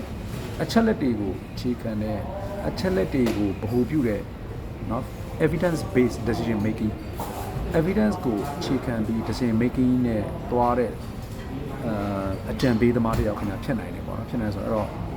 အဲ့ဒါတွေက finance ဆိုအကောင့်တော့နားမလည်ဘူးဆိုလဲမတက်နိုင်ဘူးလေ့လာမှာပဲเนาะငါနဲ့မဆိုင်ဘူးဒါငါကိစ္စလည်းမဟုတ်ဘူးဆိုတော့ဟာမျိုးပြောလို့မရဘူးကွန်ပျူတာဝန်ထမ်းဆိုရင်တော့ခင်ဗျာ HR လုပ်လဲဆိုရင် HR ပဲနားလည်ရင် finance နားမလည်ဘူးဆိုလဲဖြစ်ကောင်းဖြစ်ရင်ဖြစ်ပေမဲ့လို့ကိုယ်ပိုင်လုပ်ငန်းလုပ်မယ်ဆိုရင်တော့မရဘူးကြာနော် HR လည်းနားလည်ရမယ် finance လည်းနားလည်အကုန်နားလည်ရမယ်အဲ့လိုပြောကြတာအဲ့လိုနားလည်နေရမယ်ဆိုတော့အဲ့တော့ဒီမှာ KPI နေနော် KPI နေကတော့တက်ကြီးရှင်းမပြတော့ဘူးအဲ့တော့ဒါ market expansion နဲ့ပတ်သက်တဲ့နော်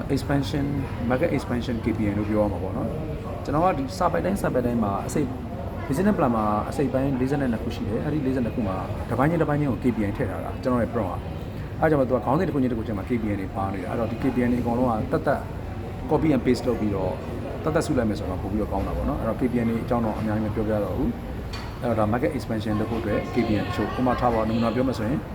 market share rate တို့နော် market growth rate တို့ခုနကပါလဲnew market နော် entry ROI တို့ customer acquisition rate တို့เนาะ branch เนาะ profitability rate တို့ segment profitability rate တို့အဲ့ဒါ KPI တွေပဲเนาะအဲ့ဒီ KPI အမျိုးအစားတွေရှိတယ်ပေါ့ခက်လဲပြောရနော်တွင်နည်းတွေတော့ဒီမှာ formula တွေပါညာလေ့လာကြည့်ပေါ့เนาะစိတ်ဝင်စားလဲဆိုလို့ရှိရင်เนาะဒီကောင်ကတော့ဒါ column ဘယ်နှခုပါလဲအကုန်ပါတာပဲဒီမှာเนาะကျွန်တော် prompt ရေးထားတာမှန်လို့လားမသိဘူးဒီမှာ column တွေဒီမှာအကုန်ပါတယ်เนาะဒီမှာနောက်မှာဒီဘက်မှာဆွဲကြည့်လိုက်မြင်ရလားခင်ဗျာဆွဲကြည့်လိုက်မြင်ရမှာမလားเนาะနော်မြင်ရဆိုတော့အဲ့တော့prompt ကတော့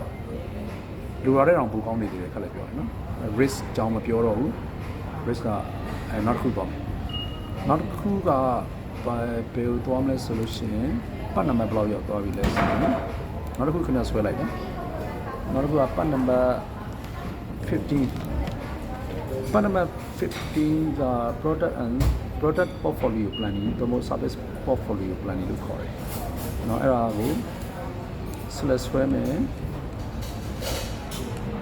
select ဆွဲပြီးရင် Gemini နဲ့ကိုထည့်ဟို Gemini နဲ့ကိုထည့်ရတဲ့အကြောင်းတရားကိုလည်းခင်ဗျားကိုကျွန်တော်ပြောပြီးသွားပြီနော် Gemini အမှန်ချက်ဟိုရတယ်ဟို OpenAI နဲ့ကိုထည့်လို့ရတယ်ဒါပေမဲ့ OpenAI မြန်မာလိုမချောလို့ကျွန်တော်မထည့်ရဘူးနော်မထည့်ရဆိုတကယ်တမ်းကတော့ data ကကောင်းတာက OpenAI ချက် GPT ကပိုကောင်းတယ်ကြတယ်နော်အဲကျွန်တော် Gemini နဲ့မှာပဲစာချောတော့ Gemini နဲ့မှာပဲထည့်ပြမယ်ခဏလိုက်ထည့်လိုက်ပေါ့နော်လိုက်ထည့်လိုက်မယ်ဆိုလို့ရှိရင်အဲ့ဒါပြီး enter နှိပ်လိုက်ဒီ prompt ကခင်ဗျားရှိပြီးသားလို့ထင်တယ်အကြောင်းတက်မယ်ထင်ပါနော် prompt ကကျွန်တော် business plan ကြီး prompt ပေးထားပြီးသားပတ်နံပါတ်15အကုန်လုံး select ဆွဲ Gemini နဲ့ကိုထည့် enter နှိပ်လိုက်ရင်ဒီမှာ portfolio management လို့လည်းခေါ်တယ် product and service ထုတ်ကုန်နဲ့ဝန်ဆောင်မှု portfolio စီမံကိန်းရေးဆွဲခြင်းရှင်းပြောရအောင် product တစ်ခုချင်းကိုဘယ်လိုထိန်းချုပ်မလဲဝန်ဆောင်မှုတစ်ခုချင်းကိုဘယ်လိုထိန်းချုပ်မလဲလို့ပြောတာ portfolio ဆိုတာခင်ဗျာနားလည်လားမသိဘူး portfolio ဆိုတာခင်ဗျာကိုနားလည်အောင်ဘယ်လိုရှင်းပြအောင်ခင်ဗျားမှာလုပ်ငန်း4 5 6ခုရှိတယ်ဆိုပါတော့ business portfolio ရှင်းပြမယ်နော် product portfolio မရှင်းခင်မှာခင်ဗျားကလုပ်ငန်း4 5 6ခုလုပ်တယ်ဆိုရင်အဲ့ဒီလုပ်ငန်း4 5 6ခုရဲ့ပိုင်ရှင်တစ်ယောက်အနေနဲ့စီမံခန့်ခွဲမှုမှာ business တစ်ခုနဲ့တစ်ခုမှငါလုပ်ငန်းက5ခုပိုင်နေဆိုရင်တချို့လုပ်ငန်းတွေကရှုံးနေတယ်တချို့လုပ်ငန်းက ROI မကိုက်ဘူးတချို့လုပ်ငန်းကတအားမြတ်တယ်တချို့လုပ်ငန်းကတော့ရာခိုင်နှုန်း40မြတ်တယ်တချို့လုပ်ငန်းကတော့ရာခိုင်နှုန်း20ပဲမြတ်တယ်တချို့လုပ်ငန်းကတော့ minus ပြနေတယ်ဆိုတာမျိုးဖြစ်ခဲ့ရင်ခင်ဗျားဘာလုပ်မလဲခင်ဗျားအနေနဲ့ဘာလုပ်မလဲနည်းနည်းလေးရှင်းပြပေးပါလားခင်ဗျားအနေနဲ့ဆိုရင် business portfolio เนาะကျွန်တော် product portfolio ခဏထားလိုက် business portfolio management အနေနဲ့ဆိုခင်ဗျားအဲ့ဒီလုပ်ငန်း5ခုရဲ့ function ဆိုရင်ဘာလုပ်မလဲ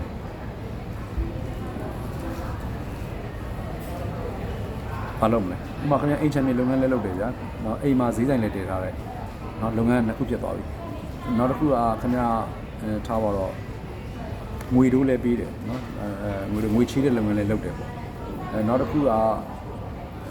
ထားပါတော့ခင်ဗျာတော့ဟိုတယ်လေးတစ်လုံးနှလုံးလည်းခင်ဗျာစောက်ထားတယ်ဆိုပါတော့ဟိုတယ်လုပ်ငန်းလည်းခင်ဗျာလုပ်တယ်နောက်ကခီးသွားလုပ်ငန်းเนาะ tourism လုပ်ငန်းလည်းခင်ဗျာလုပ်တယ်ဆိုတော့လုပ်ငန်း၅ခုလုပ်တဲ့အချိန်မှာtourism လုပ်ငန်းက minus ပြတယ် tourism ကခင်ဗျာလုံးဝရှုံးနေတယ်မြေကတော့ဈေးတက်နေတဲ့အတွက်ပြန်မြတ်တယ်အိမ်မှာရှိတဲ့စတိုးဆိုင်ကတော့เนาะအရင်လောက်ပဲရတယ်เนาะအရင်လောက်ပဲရတယ်เนาะအစရှိတယ်ပေါ့เนาะခင်ဗျာလုပ်ငန်းတွေအများကြီးရှိတယ်ဗျာအဲ့ဒီအဲမှာခင်ဗျာအဲ့ဒီလုပ်ငန်း5 6ခုရဲ့ပိုင်ရှင်ဖြစ်ခဲ့မယ်ဆိုခင်ဗျာဘာလုပ်မလဲခင်ဗျာအနေနဲ့ပြောတာပေါ့ခင်ဗျာအနေနဲ့ဆိုဘာလုပ်မလဲဝင်ဆွေးနေပါ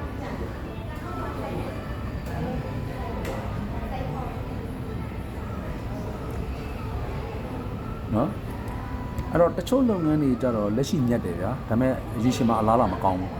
တချို့လုပ်ငန်းတွေကြတော့လက်ရှိရှုံးတယ်ရည်ရှိမှာအလားလာရှိတယ်အဲ့ဒီစကားလေးကိုနည်းနည်းလေးခံစားကြည့်တော့ကျွန်တော်ပြန်ပြောပြမယ်တချို့လုပ်ငန်းတွေကအခုရှုံးနေတယ်နောက်မှာအလားလာအရင်ရှိတယ်တချို့လုပ်ငန်းတွေကအခုအရင်ညံ့နေတယ်ဒါပေမဲ့ရည်ရှိမှာအလားလာမရှိဘူးခင်ဗျားတို့ business လုပ်ငန်းတစ်ခုကိုเนาะ management လုပ်တဲ့နေရာမှာပြည်စုံပန်တဲ့အနာကနှစ်ခုလုံးကိုကြည့်ရမှာပဲမဟုတ်လားပြည်စုံပန်တဲ့အနာကနှစ်ခုလုံးကိုကြည့်မယ်ဆိုလို့ရှိရင်ခင်ဗျားဘယ်လိုစဉ်းစားလဲအခုမြတ်နေတဲ့လုပ်ငန်းကိုပဲတိုးချက်မှာလားဒါမှမဟုတ်ရင်အခုရှုံးနေတဲ့ရည်ရှိမှာအလားလာရှိတဲ့လုပ်ငန်းကိုပဲတိုးချက်မှာလားဒါမှမဟုတ်ရင်ရှုံးနေတာကြီးကိုတိုးချက်တယ်ဆိုတော့လေနားထဲမှာနားထောင်လို့မကောင်းဘူးမြတ်နေတဲ့လုပ်ငန်းကလည်းရည်ရှိမှာအလားလာမရှိဘူးဆိုပြီးတော့မြတ်နေတဲ့လုပ်ငန်းကြီးကိုချုပ်ပလိုက်ဖို့ဆိုတာလည်းမဖြစ်နိုင်ပြန်ဘူးခင်ဗျားဘယ်လိုစဉ်းစားလဲ ခင်ဗျာစဉ်းစားတဲ့ပုံစံလေးနဲ့ပြောပြပါလို့ရပါ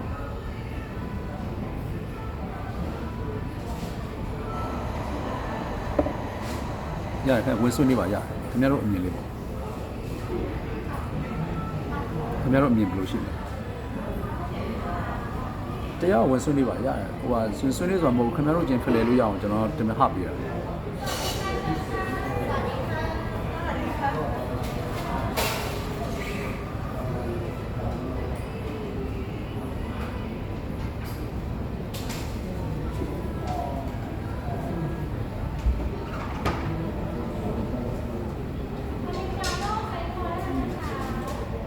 အဲ့တော့ investment ကြတော့ငွေကြတော့ဘယ်လိုရွှေ့မလဲလောလောဆယ်အခုမြက်နေတဲ့အရောင်းအရန်မြက်နေတဲ့လုပ်ငန်းရှိတယ်ဒါပေမဲ့ရေရှည်မှာအလားလာမရှိဘူးလို့ပုံစံဖြစ်နေတယ်ဥပမာနမူနာပြောရင်ဗျာစာပုံနှိပ်စက်လုပ်ငန်းတွေဆိုပါပဲခင်ဗျားတို့နိုင်ငံမှာဘယ်နိုင်တွေထုတ်တာတော့လမ်းဘေးမှာပုတ်ကြီးတွေဘေပုတ်ကြီးတွေကတ်တာတော့printing လုပ်တာတော့ညာတို့ဆိုရင်ဒါခင်ဗျားတို့လောလောဆယ်ခင်ဗျားတို့နိုင်ငံမှာမြက်နေသေးတယ်မြက်လည်းမြက်တယ်အခုလည်းမြက်တယ်နော်မြက်နေ printing လုပ်ငန်းတွေခင်ဗျားတို့အရင်ဖြစ်စားတယ်တခြားနိုင်ငံတွေမှာကအဲ့ printing တွေတိတ်ပြီးတော့မရှိတော့ဘူးဟိုမရှိတော့လုံးလုံးပျောက်သွားလို့ဆိုတာမဟုတ်ဘူးเนาะဟိုက e-commerce ပေါ်လာတဲ့အချိန်မှာ online နဲ့ဈေးရောက်တဲ့အချိန်မှာ application တွေတအားသုံးလာချိန်မှာလူတွေတော်တော်များများကဘယ်ဆိုင်ဘုတ်ကမှမဖတ်တော့ဘူးเนาะအရှင်းကောင်းရင်ခင်ဗျားတို့ဖုန်းထဲမှာပဲကြည့်ကြတာเนาะ online ပေါ်မှာဖြစ်ဖြစ်ဒီ e-commerce application တခုမှာပဲဖြစ်ဖြစ်တို့လည်း Facebook တို့ Twitter တို့ LinkedIn တို့အစရှိတဲ့အဲ့ဒီနေရာတွေမှာကြည့်ကြတာဗျာလမ်းမေးမှာရှိတဲ့ဆိုင်ဘုတ်ကြီးဘယ်သူမှတကူကစာရေးလိုက်မှတ်နေရတယ်ဘယ်သူမှမလုပ်တော့ဘူးအဲ့တော့ printing services ကဘလောလောဆယ်မြတ်နေသေးလားဆိုတော့မြတ်တယ်ဒါပေမဲ့ရေရှည်မှာလားမရှိဘူးတချို့ကျတော့အမှ e-commerce ဆိုတော့ e-commerce ကရေရှည်မှာလားရှိတယ်ဒါပေမဲ့အခုခင်ဗျာမြန်မာပြည်မှာလုပ်ကြည့်ခင်ဗျာရှုံးဖို့များတယ် e-commerce လုပ်တယ်ခင်ဗျာ application တွေရေးတယ် programmer လုပ်တယ်ဆိုလို့ရှိရင်လောလောဆယ်ခင်ဗျာထမင်းငတ်ဖို့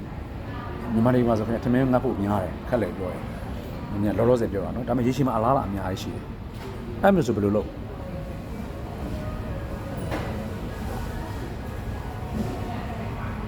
အဲ့တော့ချုံပြောလို့ရှိရင် business portfolio ရှိတယ်နော် product portfolio ရှိတယ် service portfolio ရှိတယ် portfolio ဆိုတာကဥပမာအခုလောလောဆယ်ဆိုရင်ကျွန်တော် Starbucks coffee ဆိုင်မှာထိုင်နေရဗျာထိုင်နေဆိုရင် Starbucks coffee ဆိုင်ကအများကြီးဆိုရင်ဆိုင်ကကျဲတယ်အခုကျွန်တော်ဆိုင်ထိုင်နေတဲ့ဆိုင်ဆိုလို့ရှိရင်ခုံရည်အတွက်ဘယ်လောက်ရှိမလဲဆိုရင်50လောက်ရှိတယ်เนาะဒီထဲမှာခင်းထားတဲ့ခုံရည်အတွက်50လောက်ရှိတယ်ကျွန်တော်ကဒီကောင်တာနဲ့ပေ30လောက်ပွားမှာရှိတဲ့ထိုင်ကုန်မှာထိုင်နေတယ်ပေါ့เนาะဒီဆိုင်ထဲမှာလူဦးရေ60လောက်50-60လောက်ရှိမှာမပြောတော့ဘူးเนาะဆိုင်ထဲမှာထိုင်နေတယ်ကောင်တာကိုကျွန်တော်တစ်ချက်ချက်လှမ်းကြည့်တဲ့အချိန်မှာ coffee တအားရောင်းရတယ်เนาะ coffee လာလို့တော်တော်များများ Starbucks ကိုလာရင် coffee နာမည်ကြီးတော့ coffee ကိုတောက်ဖို့အတွက် coffee ကိုမှာတာများတယ် coffee တို့ espresso တို့ mocha တို့ဘာလို့ညာတော့မှာကြတာများတယ်ကျွန်တော်မုံရောင်းရတာမတွေ့မုံမှာတာကိုခုံနေတော်တော်များများကြည့်နေမုံမှာထားတဲ့လူအခုကျွန်တော်ရှိတဲ့မှာရှိတဲ့ထိုင်ကုန်တွေဆိုတော့တခုမှမရှိဘူးဘယ်ထိုင်ကုန်မှမုံမှာထားဘူးမုံမှာထားတာမတွေ့ဘူးကိမို့ဆိုရင်ဒါ88ဘတ်100ဝန်းကျင်လောက်ရှိတယ်coffee ဆိုလို့ရှိရင်135ဘတ်လောက်ရှိတယ်เนาะဒါပေမဲ့ခုနမုံမှာတဲ့လူကျွန်တော်မတွေ့ဘူးအဲ့တော့ကျွန်တော် product portfolio ကြောင့်နည်းနည်းရှင်းပြမယ်ခင်ဗျားဒီလို Starbucks ကုမ္ပဏီရဲ့ပိုင်ရှင်ဆိုရင်ဒီဆိုင်ရဲ့ပိုင်ရှင်ဆိုရင်ခင်ဗျားဘာလုပ်မလဲခင်ဗျားလုံးမဲ့ခင်ဗျားစိတ်ထဲမှာပေါ်လာတဲ့ဟာလေးကျွန်တော်နည်းနည်းပြောပြပါလား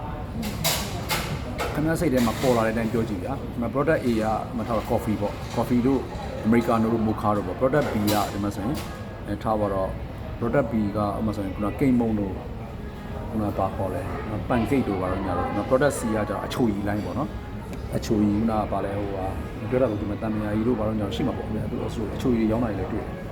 ဝန်ထမ်းကတော့တစ်ဆိုင်လုံးမှာဝန်ထမ်းကတော့3ယောက်ပဲတွေ့တယ်တစ်ဆိုင်လုံးကိုသူကကြတော့ကိုယ်တိုင်ထားယူကိုယ်တိုင်ဆက်ဆပ်ဖြစ်တဲ့အတွက်3ယောက်တန်းနဲ့ run လို့ရတယ်ဒီလူ100 200ယောက်သူ3ယောက်တန်းနဲ့ထိန်းလို့ရတယ်ကျွန်တော်နိုင်ငံဆိုရင်တော့လူတွေအများကြီးခံမှာမလို့ဒီမှာတော့မခံဘူးကောင်တာမှာဆို2ယောက်ပဲတွေ့တယ်နောက်ထဲမှာ1ယောက်ရှိတယ်ထင်တယ်ကြည့်ရတယ်နော်ကောင်တာရှိမှာတော့မြင်ဝင်ထဲမှာတော့2ယောက်ပဲရှိတယ်ခင်ဗျားဒီဆိုင်ပိုင်ရှင်ဆိုရင်ခုနမြင်ကွင်းလေးပေါ့ဗျာ page ကတော့နေပါတယ်အခုကျွန်တော်ပြောပြတဲ့ page ကတော့တအားနေပါတယ်တခြားတွေပြောပြဖို့အချိန်မရလို့ခင်ဗျားကဒီဆိုင်ပိုင်ရှင်ဆိုဘာလုပ်မလဲခင်ဗျားကဒီဆိုင်ပိုင်ရှင်ဆိုဘာလုပ်မလဲပြောပါစိတ်ထဲမှာရှိတဲ့အတိုင်းပြောကြည့်ရတယ်မှားရင်လည်းမှားပေါ့မှားတော့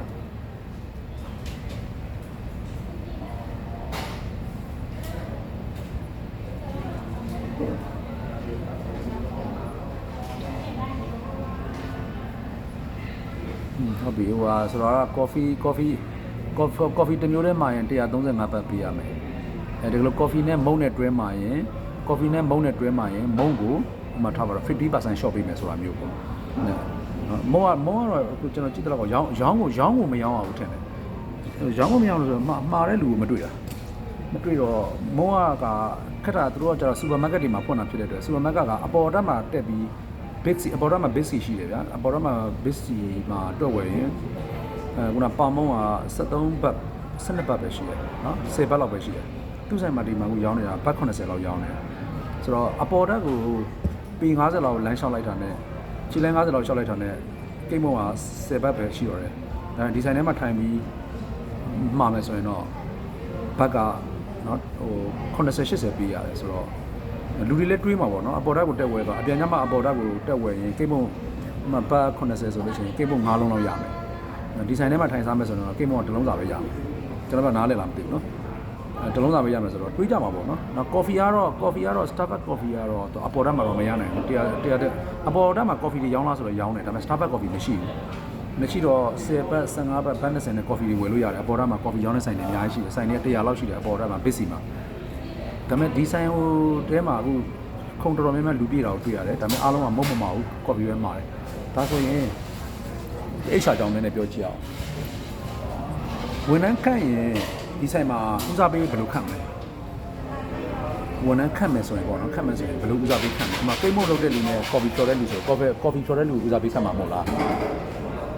ဟုတ်တယ်နော်မုံကဒီလောက်ပဲတနေ့မှာမုံကကိတ်မုံကတနေ့မှာအလုံး20လောက်ပဲရောင်းရတယ်ဆိုကိုယ်တိုင်လုပ်နေမယ်ဆိုအပေါ်ဓာတ်မှာတက်ပြီးမှလိုက်ရင်မကောင်းဘူးလားဆိုရပါဗျာအပေါ်ဓာတ်မှာတက်တော့ရင်ကိတ်မုံရောင်းတဲ့ bakery ရှိတယ် bakery service ရှိတယ်အဲ့တော့ဒီဆိုင်ကကိတ်မုံကိုကိုယ်တိုင်လုပ်တင်လားဒီဆိုင်ကကိတ်မုံကိုကိုယ်တိုင်ထုတ်တင်လား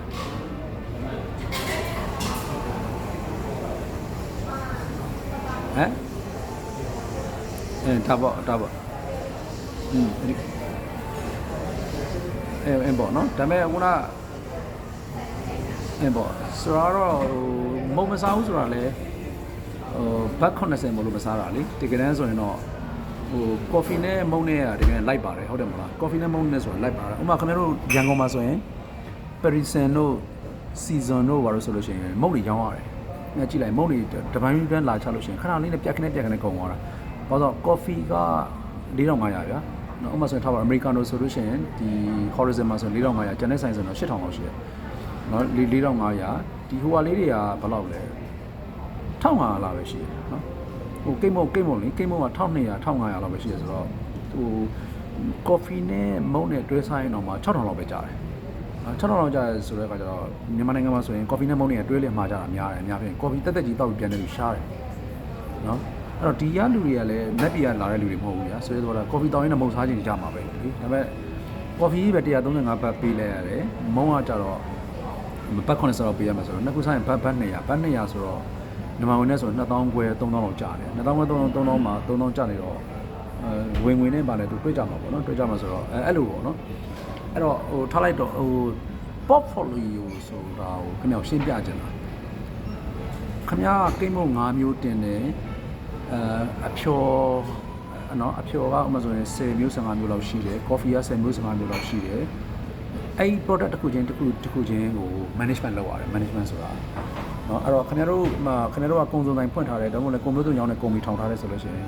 product line ကတစ်ခါလေးမှာအမျိုး340လောက်ရှိတတ်တယ်အဲ့ product line ချင်းရဲ့ growth rate တို့ profit percentage တို့တွက်ယူရဆိုတဲ့အကြောင်းပြောချင်တာကျွန်တော်ပြောတာနားဟုတ်လေလားမသိဘူးအုံလုံးသိန်းတွေစလုတ်တိုက်လို့မရဘူးသိလားနော်ကလီကလာဆိုင်ဖွင့်လို့မရဘူး product A ကဘယ်နှခုရောင်းရလဲဘယ်လောက်မြတ်လဲ product B ကဘယ်နှခုရောင်းရလဲဘယ်လောက်မြတ်လဲဥပမာခင်ဗျားတို့ heavy machine company တွေမှာကျွန်တော်အလုပ်လုပ်ပြီးတယ် heavy machine company တွေမှာဆိုရင်ဒီဘူရိုဇာကြီး forklift ဒီ excavator ကြီးတစ်ခုလုံးရောင်းလိုက်တဲ့အမြတ်နဲ့အဲ့ဒီဘူရိုဇာအဲ့ forklift ကိုပြင်ဆင်စရိတ်ပေါ့နော်ပြင်ဆင်စရိတ်နဲ့ခင်ဗျားတို့အဲ့ heavy machine company မှာတငယ်ချင်းနေရှင်မေးကြည့်လိုက်တကယ်တမ်းရေရှည်မှာအမြက်ကလေသိလားအဲ့ဘူရိုဇာကြီးတစ်စင်းလုံးကိုရောင်းလိုက်တဲ့အမြက်ကလေအများကြီးတင်လို့မရဘူးသိလားဒီသိန်း3-4တောင်နဲ့ရောင်းလိုက်တဲ့ဘူရိုဇာကြီးကိုအများကြီးတင်လို့မရဘူးဟိုဘက်ကုမ္ပဏီဒီဘက်ကုမ္ပဏီရှိနေတယ်ဒါပေမဲ့အဲ့မှာသူကအဲ့ဘူရိုဇာစင်းကိုဝယ်ပြီးသွားပြီဆိုရင်3လတစ်ကြိမ်4လတစ်ကြိမ်မှာအဲ့စက်ကိုပြင်ရတယ်ပြင်တဲ့ခါမှာတောင်းလို့မပြင်နိုင်ဘူး computer system တွေပါတယ်เนาะတချို့ကလည်းဆိုရင် spare part တွေမရှိလို့မလို့နိုင်ငံခြားကိုလိုက်ရှာရအောင်ရှိတယ်အဲ့ဒီလိုမျိုး spare part ရောင်းတာနဲ့เนาะဆက်ပြင်တဲ့ကိစ္စကအဲ့ဒီဘူရူဇာကြီးတစ်ခုလုံး excavator ကြီးတစ်ခုလုံးရောင်းပြီးမြတ်တဲ့အမြတ်တဲ့တောင်တာသေးတဲ့ခါလေးမှာအဲ့ဒါဆိုရင် portfolio management ကကျွန်တော်စဉ်းစားပြမယ်เนาะဘူရူဇာတစ်စင်းလုံးရောင်းတာကဥပမာထားတော့တစ်စင်းလုံးမှာဒေါ်လာ1000ပဲမြတ်တယ်စာပေကကြတော့3လတစ်ပြင်4လတစ်ပြင်လာပြင်နေတာဖြစ်တဲ့အတွက်တစ်ခါလာပြင်လို့ရှိရင်ဒေါ်လာ1500ရလိုက်2000ရလိုက်เนาะ800ရလိုက်900ရလိုက်နဲ့ရနေတာဖြစ်တဲ့အတွက် management လုပ်မယ်ဆိုလို့ရှိရင် service A service B service C product A product B product C နော်အဲ့ဒါတွေအကုန်လုံးကိုအလွာလိုက်ခွဲပြီးတော့ရောင်းအားနဲ့ဝင်ငွေတွေကုန်ကျစရိတ်တွေကိုတက်ဖို့လိုတယ်ဒါပဲကျွန်တော်ပြောချင်တာဒီမှာဆို revenue ကိုပြထားတယ်တွေ့လား revenue rate တို့မယ်တော့နော် revenue rate တို့ဒီမှာ growth rate တို့နော် product life cycle တို့မှာထည့်ထားသေးတယ်ကွာနော် product A ဆိုရင်ဒီမှာ growth stage မှာရှိတယ် product B ဆိုလို့ရှိရင် service B ဆိုလို့ရှိရင် mature stage ကိုရောက်လာတယ် product C ဆိုလို့ရှိရင်ဒီမှာ introduction stage မှာပဲရှိတယ်တွေ့လားနော်အဲ့မှာသူတို့ဒီမှာအဓိကတော့ဝင်ငွေနဲ့ growth rate တွေကိုတွက်ထားတယ် revenue contribution margin နော်အမြတ်ငွေဘယ်လောက်မြတ်လဲတချို့ product တွေက 25% မြတ်တယ်တချို့ product တွေက 35% မြတ်တယ်တချို့ product တွေက 10% မြတ်တယ်တချို့ product တွေက 5% မြတ်တယ်တွေ့လား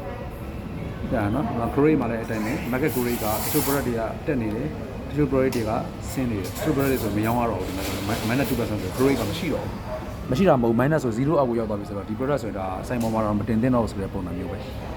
အဲ့ဒီလိုမျိုးလောက်တာကို portfolio planning လို့ခေါ်တယ်အဲ့ဒါလေးကိုပဲမှတ်စေချင်တယ်ဒီမှာနော်အဲ့မှာ portfolio ဆိုနားလည်လားမသိဘူး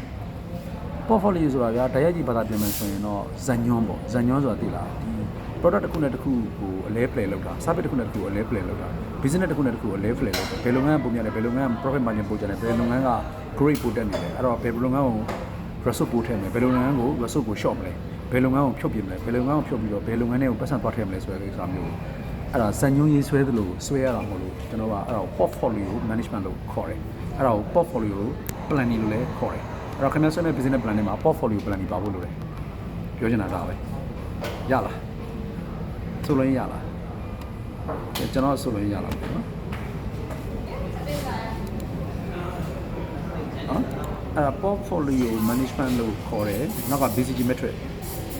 metric ကဒီမှာ Boston Consulting Group metric အဲ့ဒါလည်းကြားဖို့မှထင်တယ်နော် Boston Consulting Group metric BCG metric လို့ခေါ်တယ် BCG metric ကဒီက product ခင်ဗျားဒီလုပ်ငန်းကိုဒီ metric ဆိုတာခင်ဗျားပုံဆွဲပြအောင်မခဏလေးခင်ဗျားတို့တချို့နည်းနည်းဟိုစာမလိုက်နိုင်မှာကြောက်တော့နော်ဒါအခုမြင်ရတော့ဆိုတာက product life cycle ဒါ intro introduction stage ဒီကောင် growth stage ဒီကောင်က maturity stage เนาะ maturity မှာနှစ်ပိုင်းရှိတယ်เนาะ maturity မှာ early maturity နဲ့ late maturity ဒါ early maturity ဒီကောင် late maturity လို့ခေါ်တယ်เนาะ late maturity အဲ့ဒါပြီးဒါတော့ decline ပေါ့เนาะ decline เนาะအဲ့ဒီက product life cycle နဲ့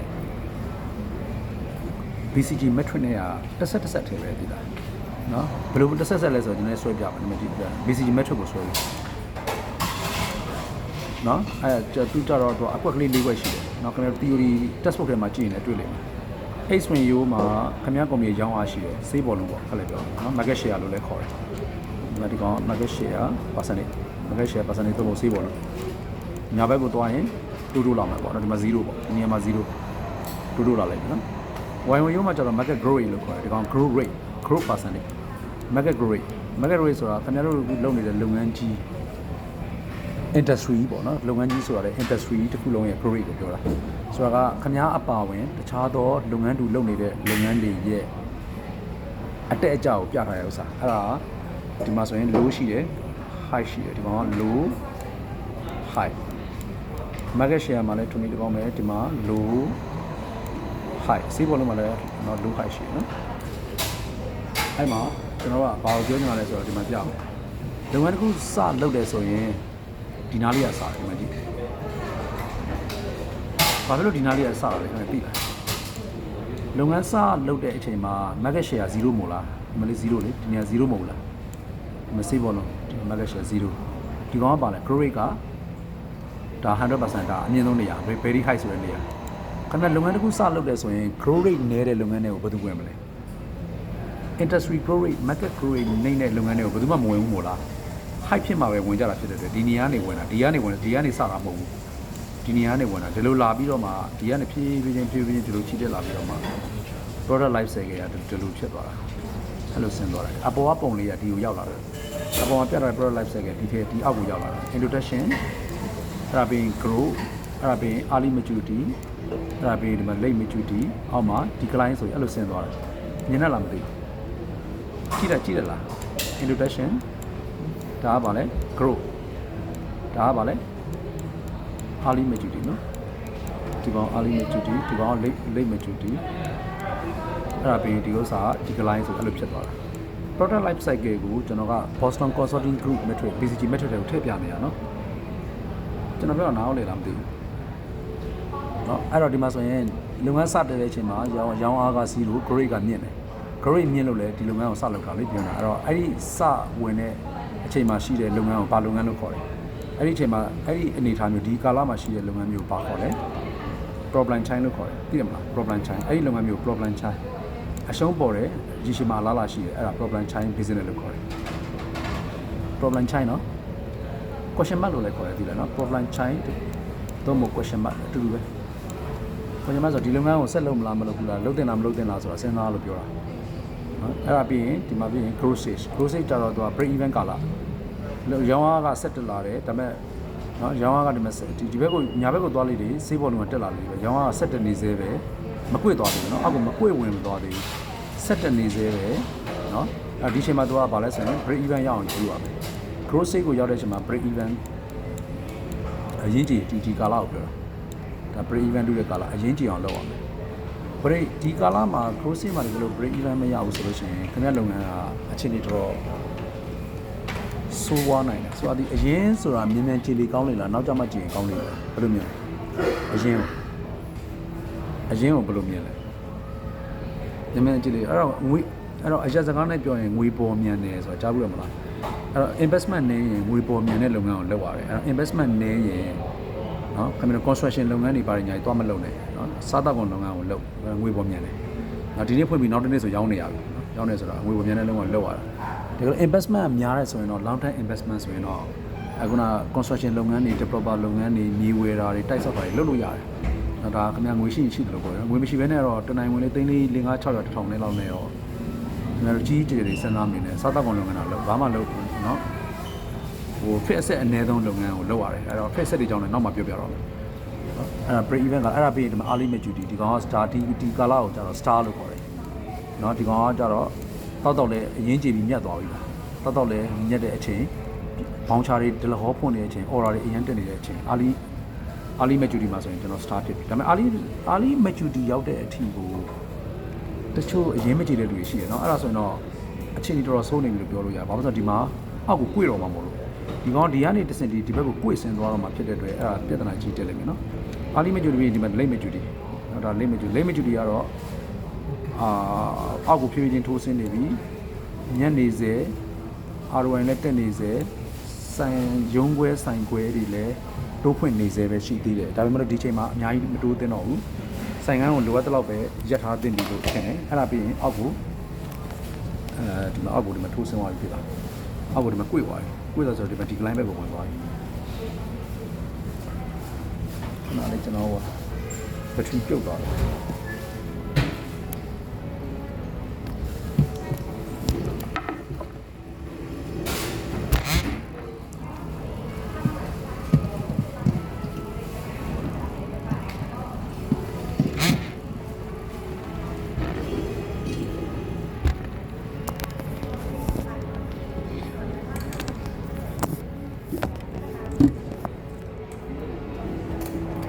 โอเคအဲ့တော့ဒီကိုကျွန်တော်မပြောတော့ဘူးအဲ့တော့အခေါ်ပဲမှတ်လိုက်တော့เนาะဒီကောင်က problem chain သုံးဖို့ question mark အဆင့်လို့ခေါ်တယ်ဒီကောင်ကเนาะဒီ problem chain နဲ့ question mark ကဒီ growth ရဲ့ဒီနောက်ဆုံးပိုင်းဒီကောင်ပါเนาะဒီနေရာလေးတော့အဲ့ဒါပြီးရင် star ပြီးဒီကွက်ကျတော့ cash count လို့ခေါ်တယ်မြတ်တော်မြတ်တယ်ဒါမှလုပ်ငန်းကမတိုးသင့်တော့ဘူးဒီနမကြီးရဲ့ no on နဲ့ထွက်လာတဲ့ no ကိုဒီနမကြီးပြန်မတိုက်သင့်တော့ဘူးဆိုတော့ဒီလုပ်ငန်းကမြင်လာတဲ့အမြတ်ကိုဒီလုပ်ငန်းကပြန်မထည့်တော့ဘူးအဲ့ဒါ cash count လို့ခေါ်တယ် ဒီကောင်ကောင်းကွက်လို့ခေါ်တယ်နော်ဒီကောင်ကောင်းအဲ့ဒါပဲဒီကနေဒီကိုဆင်းသွားလို့ဆိုလို့ရှိရင်ဒီကလိုင်းကိုကျွန်တော် dot လို့ခေါ်တယ်ခွေးလို့ခေါ်တယ်အဲ့ဒါခင်ဗျားတို့ကြောင်းမှာတော့ကျွန်တော်တစ်ခါရှင်းပြပြပါတယ်ဆိုတော့ကျွန်တော်တရားပြန်ဖြတ်လိုက်မယ်ပြန်ရွေးပြရနော်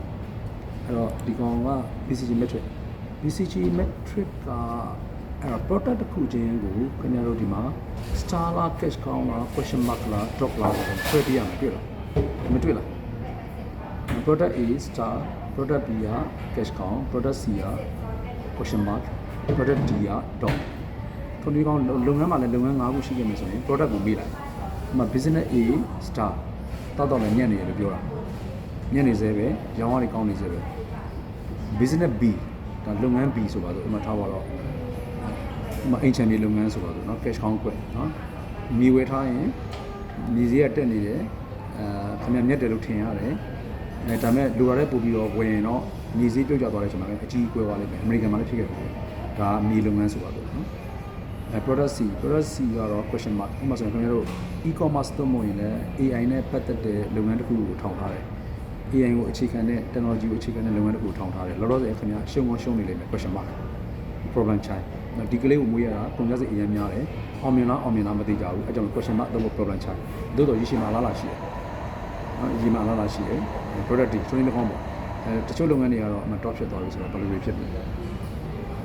top ဖြစ်တဲ့လုပ်ငန်းဆိုဥပမာကျွန်တော်တို့ဒီprinting လုပ်ငန်းကကျွန်တော်ပြောတဲ့ printing လုပ်ငန်းလို့ဟာမျိုးနောက်စာပုံနှိပ်စက်ထောင်တဲ့လုပ်ငန်းမျိုး newsletter လေးကျွန်တော် journal magazine တွေဆိုတော့ဘယ်သူမှမဖတ်တော့ခင်ဗျားဖတ်သေးလား journal magazine တွေဝယ်ဖတ်သေးလားဖတ်တော့တပတ်ဘူးအခုအဲ့ဒါဆိုရင်ခင်ဗျားကိုလူတစ်ယောက်ကနေပြီးတော့ magazine ထုတ်တဲ့ set ကြီးပေါ့ဗျာ printing လုပ်တဲ့ set ကြီးကိုခင်ဗျားကို3500တန်တဲ့ set ကြီးကိုခင်ဗျားကို3000နဲ့ယူပါဗျာတငယ်ချင်းမို့လို့ညစ်တာနဲ့ပေးတာပါကျွန်တော်တို့ဒီလုပ်ငန်းကိုတမီးလေးနေမကောင်းလို့တော့မလို့ကျွန်တော်တခြားနိုင်ငံထွက်မှာမလို့ခင်ဗျားမလို့တငယ်ချင်းမို့လို့လျောင်းတာလို့ပြောရင်ဝယ်မှာလား3500တန်တဲ့ set ကို3000နဲ့လာမေးတာလာရောင်းတာနော်ချစ်တယ်လို့ခင်တယ်လို့ပေါ့လေဝယ်မှာလားလို့ဘာလို့မဝယ်ရဘာဖြစ်လို့မဝယ်ရလဲနော်အလားလာမရှိဘူးအခုဝယ်လိုက်ရင်ရှုံးလား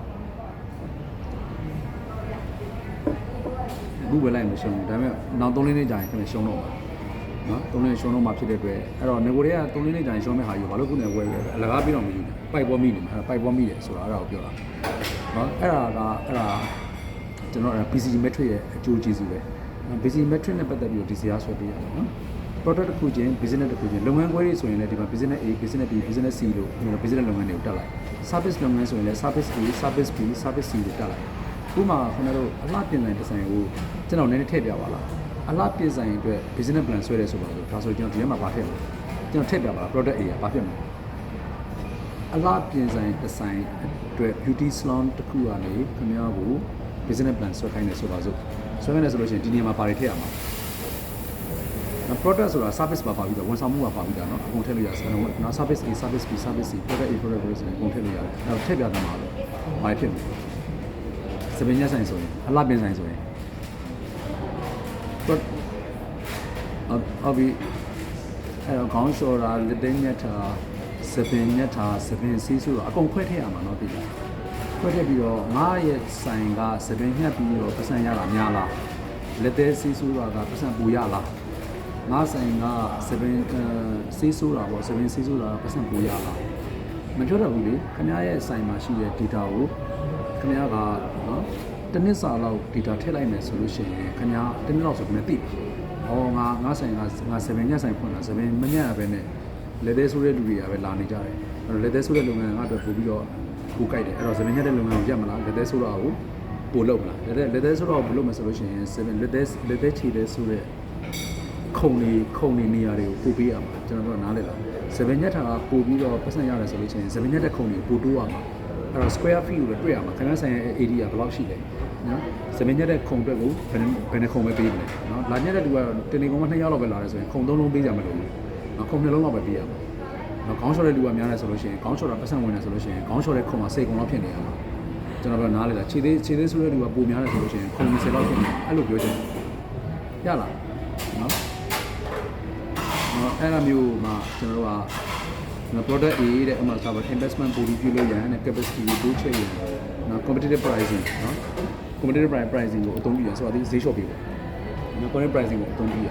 product B ကတော့ efficiency ကိုထိန်းသိမ်းရရင် cost optimization ဈေးကုန်ကျစရိတ်လျှော့တော့လျှော့ရမှာပေါ့နော် cost optimization ကိုအဓိကထားရင်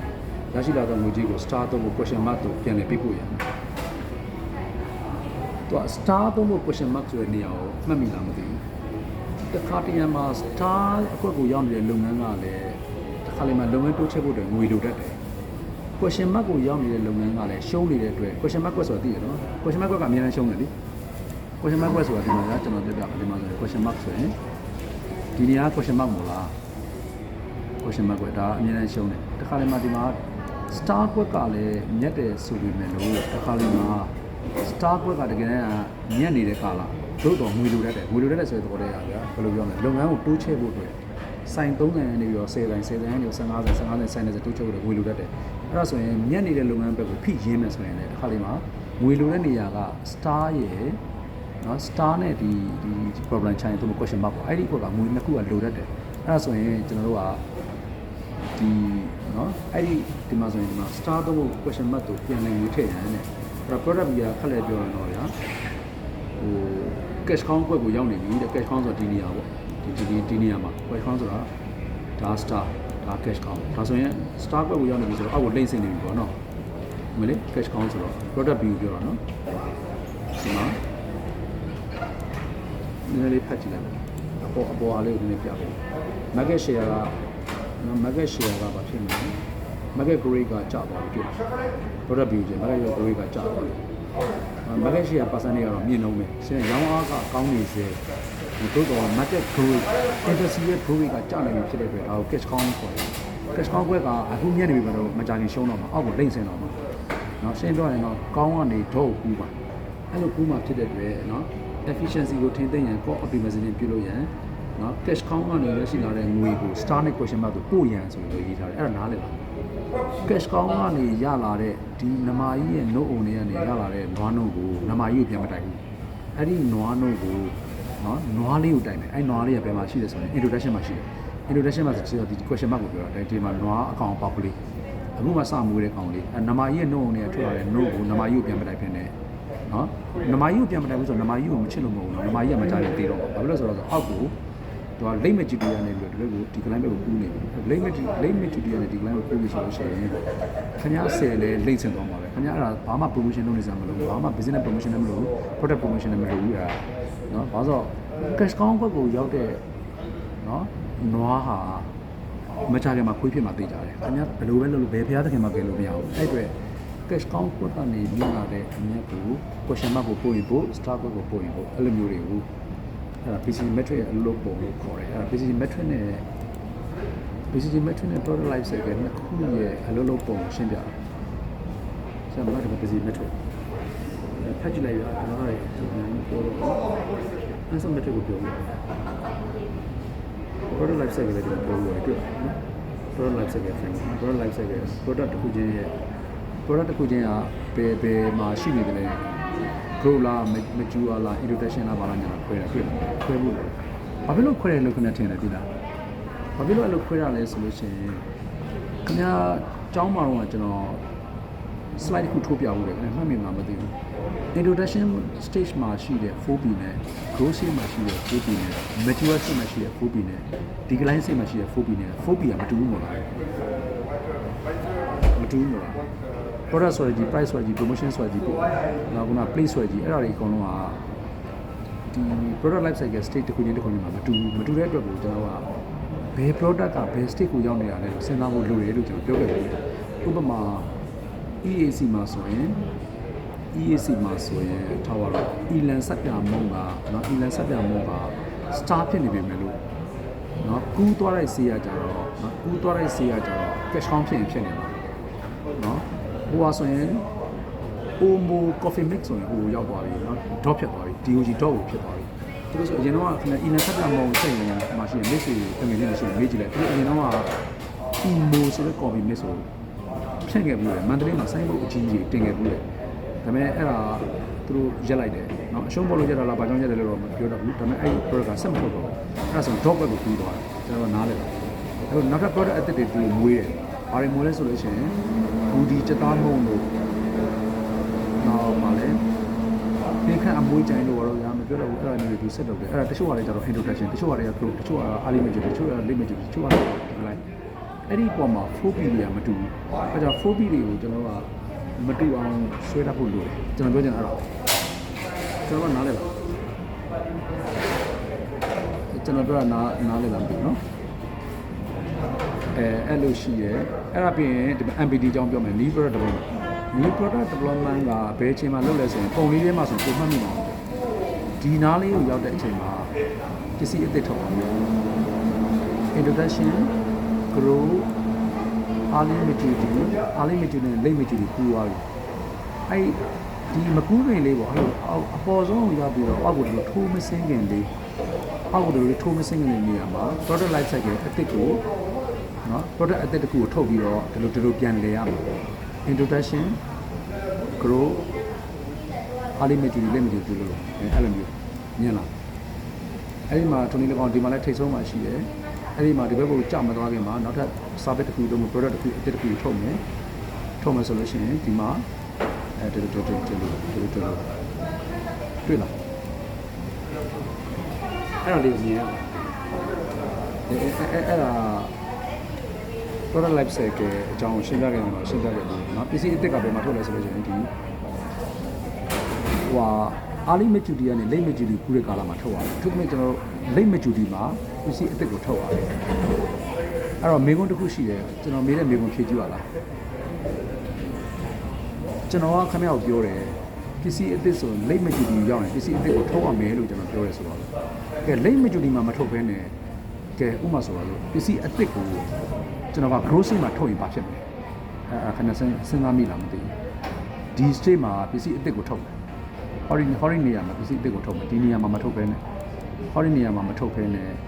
ဒီနားလေးမှာရောက်တဲ့အချိန်မှာပစ္စည်းအသစ်နောက်ထပ်ပစ္စည်းအသစ်တစ်ခု MPD လို့ခေါ်တယ် new product development เนาะဥပမာဒီမှာ iPhone 16 Pro ကိုထုတ်တာဘယ်တော့မှမကြာသေးဘူး3-4လပဲရှိသေးတယ် iPhone 17ကိုထုတ်တယ်ဆိုပါလို့ iPhone 16ကအရင်မကြည့်သေးဘူးဒီကာလမှာ break even point ဒီမှာ break even point break even point မရောက်သေးဘူးဒါပေမဲ့ခင်ဗျားက iPhone 16အရင်မကြည့်ခင်မှာပဲခင်ဗျားတို့က iPhone 17 Pro ကိုခင်ဗျားတို့ထုတ်ထားလိုက်ပြီလက်ခံ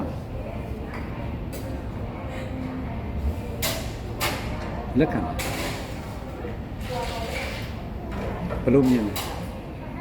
ဘာဖြစ်သွားနိုင်လဲအဲ့လိုထုတ်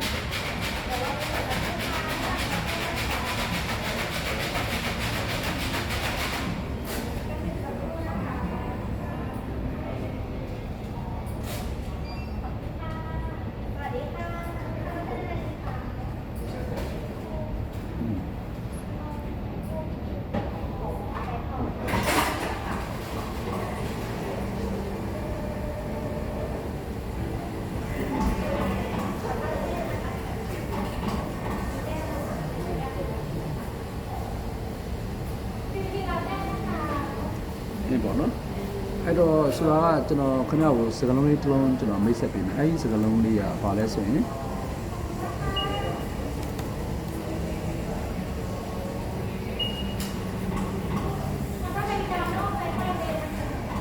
brand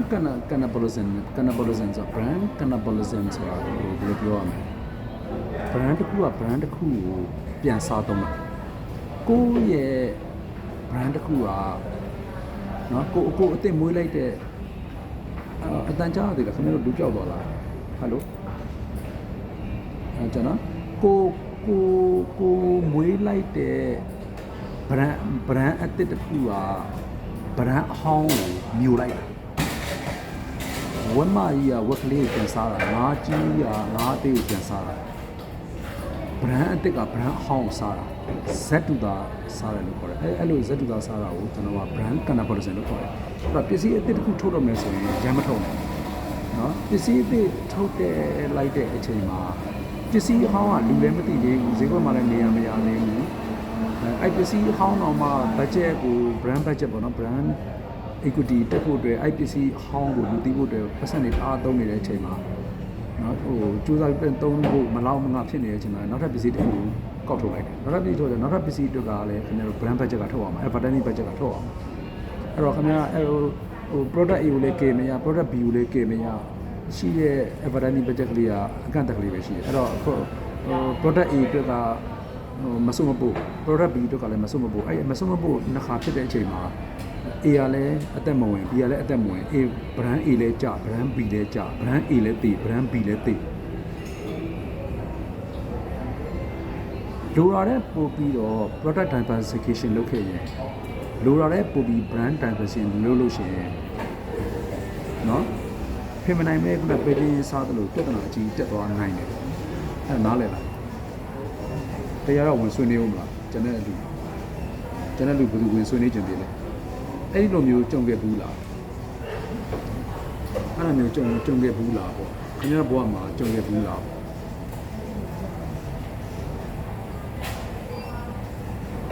တွေ့ကြုံရှိလားတချို့ကတော့ပြောတယ်ဟာ brand ဆိုတာစုံမပစ္စည်းဆိုတာမျိုးစုံထုံးမအများကြီးတင်လို့ရှိရင် customer စိတ်ကြယူခွင့်ရတာပေါ့နော်စိတ်ခွင့်ရတာပေါ့ brand ကိုလည်းအသစ်တွေအမျိုးမျိုးထုံးနာမည်အသစ်တွေအမျိုးမျိုးနဲ့ထုံးဥပမာမြေပဲရုပ်ထုတ်တယ်ဆိုရင်မြေပဲကိုနာမည်5မျိုးနဲ့ထုံး6မျိုးနဲ့ထုံးတချို့အဲ့လိုပြောကြတယ်နော်အချိုကြီးထုတ်မယ်ဆိုရင်နာမည်5မျိုးနဲ့ထုံး6မျိုးနဲ့ထုံးအဲ့လိုပြောတာမှန်လားမှားလားဘယ်လိုမြင်လဲခင်ဗျအမြင်လဲ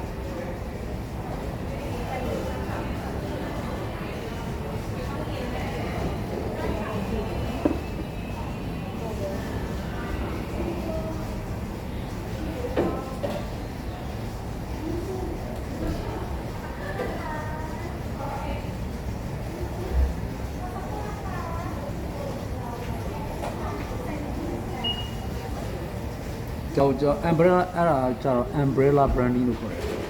umbrella branding ဆိုတာကပူစီဆိုတာတစ်မျိုးတည်းပဲရှိတယ်ပူစီရဲ့အောက်မှာကိန်းရော10မျိုးရှိနေရှိနေ15မျိုးရှိနေရှိနေသို့တော့ပူစီကိန်း number 1ပူစီကိန်း number 2ပူစီကိန်း number 3ပူစီကိန်း number 4ပူစီဆိုတဲ့ခေါင်းနဲ့အောက်မှာပူစီဆိုတဲ့ T ရဲ့အောက်မှာနေတယ်နော်ပူစီဆိုတဲ့ဒီ T ပေါ့နော်အဲ့ umbrella brand လို့ခေါ်တယ်အဲ့ brand အောက်မှာနေတယ်ဒါပေမဲ့အဲ့မှာလည်းအနေတစ်ခုရှိရဲဆိုတာပူစီနာမည်ပြည့်ရင်ပူစီဆိုတဲ့နာမည်လေးပြတ်သွားရင်အဲ့ brand အောက်မှာရှိတဲ့ product အားလုံးပြတ်မှာနော် umbrella brand ရဲ့အားသာချက်တော့ရှိတယ်အဲ့ဒါဘာလဲဆိုရင် brand တစ်ခုတည်းကိုမွေးထားတာဖြစ်တယ်အဲ့ brand ကိုပဲစောင်းပေးပြီးတော့ customer ရဲ့ရင်ထဲနှလုံးသားထဲမှာဆွဲနေအောင်ကျွန်တော်နှစ်ပေါင်းများစွာရိုက်ထည့်လိုက်တာအဲ့တော့ brand budget အများကြီးသုံးစရာမလိုဘူးသိတယ်မလားအဲ့ဒါအားသာချက်ပေါ့ဒါပေမဲ့အားနည်းချက်လည်းရှိတယ်ပူစီနာမည်ပြည့်ရင်အဲ့ကောင်ပိတ်တဲ့နေပဲပူစီနာမည်ပြည့်တဲ့နေအဲ့ကောင်ပိတ်သွားတဲ့နေပဲဘာလို့ဆိုတော့ brand တစ်ခုတည်းရှိတာမဟုတ်ဘူး brand တစ်ခုတည်းရှိတာမဟုတ်လို့ပူစီဆိုတဲ့နာမည်ကအမှပူစီထဲမှာပဲဥမာလဲမကြက်တွေကောင်ပါလာတယ်ပူစီထဲမှာအမှလည်းချပါတော့ကြက်မွေးတွေပါလာတယ်ပူစီကိတ်ထဲမှာเนาะကြက်တွေကောင်ပါလာတယ်ကျွန်တော်တို့ CP မှာဖြစ်ခဲ့ဘူးလေ CP ကြက်စာအိတ်တွေထဲမှာကြက်တွေကြောက်တွေပါလာတယ်ဆိုပြီးတော့သတင်းဖတ်လို့CP ကြက်သားကိုစားပြီးတော့မျိုးသမီးတယောက် abortion ဖြစ်ပြီးတော့ကလေးပြစ်ကြပြီးတော့တိတ်ဆုံးခဲ့တယ်လို့ဘာလို့ညာတော့အဲ့လိုမျိုးတွေကျွန်တော်မြန်မာပြည်မှာအရင်တုန်းကပြန်ဘက်တည်းနာမည်ဖြစ်တာပေါ့ပြန်ဘက်တည်းနာမည်ဖြစ်တော့အဲ့လိုမျိုးတွေကိုမနေလိုက်ရှင်းခဲ့ရဘူးလေကျွန်တော်တို့ပြောချင်တဲ့သဘောတရားဘာလဲဆိုလို့ရှိရင်နာမည်တစ်မျိုးလေးထုတ်တယ်ဆိုရင်လည်းကောင်းတာလေဆိုရတွဲနေတယ်နာမည်အများကြီးထုတ်တယ်ဆိုရင်လည်းကောင်းတာဆိုတာတွဲနေတယ်နာမည်အများကြီးနဲ့ထုတ်တယ်ဆိုရင်ကျတော့အဲ့ဒါ multi branding လို့ခေါ်တယ် multi branding ကျတော့သူကနာမည် brand တစ်ခုနာမည်ပြင်နောက်ထပ် brand တစ်ခုရှိနေတယ်ပေါ့နော်။ brand A လည်းထုတ်တယ် brand B လည်းထုတ်တယ် brand C လည်းထုတ်တယ် brand A နာမည်ပြတ်သွားရင် B နဲ့ C ရှိတယ် brand B နာမည်ပြတ်သွားရင် A နဲ့ C ရှိတယ်ဆိုတော့ကယ်လို့ရတယ်။အဲထို့ရဲ့ဆိုကြကြတော့ပါလဲဆိုတော့အဲ့လိုအများကြီးထုတ်တဲ့ branding ရဲ့multi branding ရဲ့အားနည်းချက်ကပါဆိုရင် brand တစ်ခုအသက်ဝင်ဖို့တော့မနေစူးစမ်းရတာ brand တွေအများကြီးဆိုတော့ brand budget တအားသုံးပါတယ် branding budget ကတအားသုံးရတယ်ဆိုတော့တစ်ခုမှမပေါက်ပဲဖြစ်သွားတယ်တခါတည်းမှာပစ္စည်းတွေအများကြီးထုတ်လို့တစ်ခုမှမပေါက်ဘူးကျွန်တော်ကနားအောင်လည်းလားမသိဘူး။နှင်းစီကိတ်ကိုထုတ်တယ်၊စပယ်ကိတ်ကိုထုတ်တယ်ဘယ်လိုလဲနော်ပူစီလို့မပေးဘဲနဲ့နှင်းစီကိတ်ကိုထုတ်တယ်၊စပယ်ကိတ်ကိုထုတ်တယ်၊ဂျက်စမင်းကိတ်ကိုထုတ်တယ်ထားပါတော့မပြောတော့ဘူး။တခြားနာမည်မျိုးတွေနဲ့ထုတ်တယ်။အဲ့တော့ brand တစ်ခုတော့မှနာမည်ရဖို့အတွက်အရင်ကြိုးစားနေရတဲ့အချိန်မှာ advertising budget ကိုတအားသုံးနေရတဲ့အချိန်မှာ personal selling budget ကိုတအားသုံးနေရတဲ့အချိန်မှာ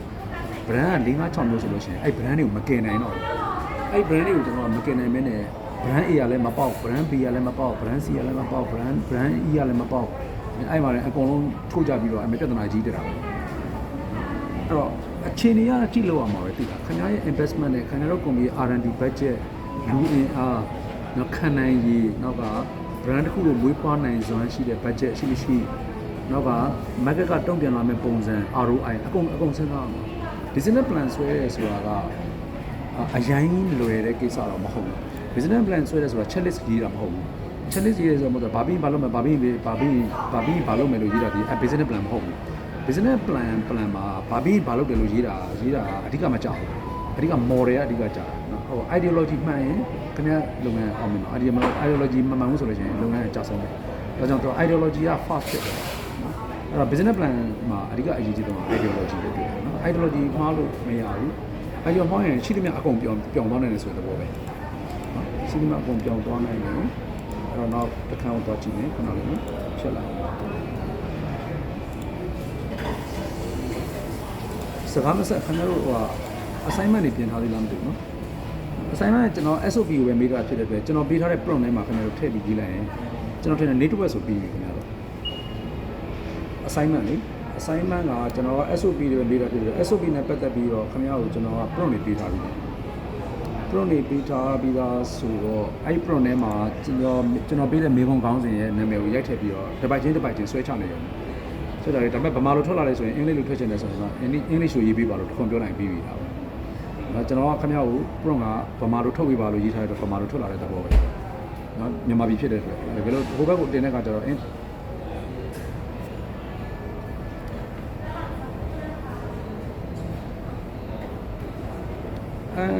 သဘောပဲရတယ်အရေးမကြီးဆိုတာကျွန်တော်က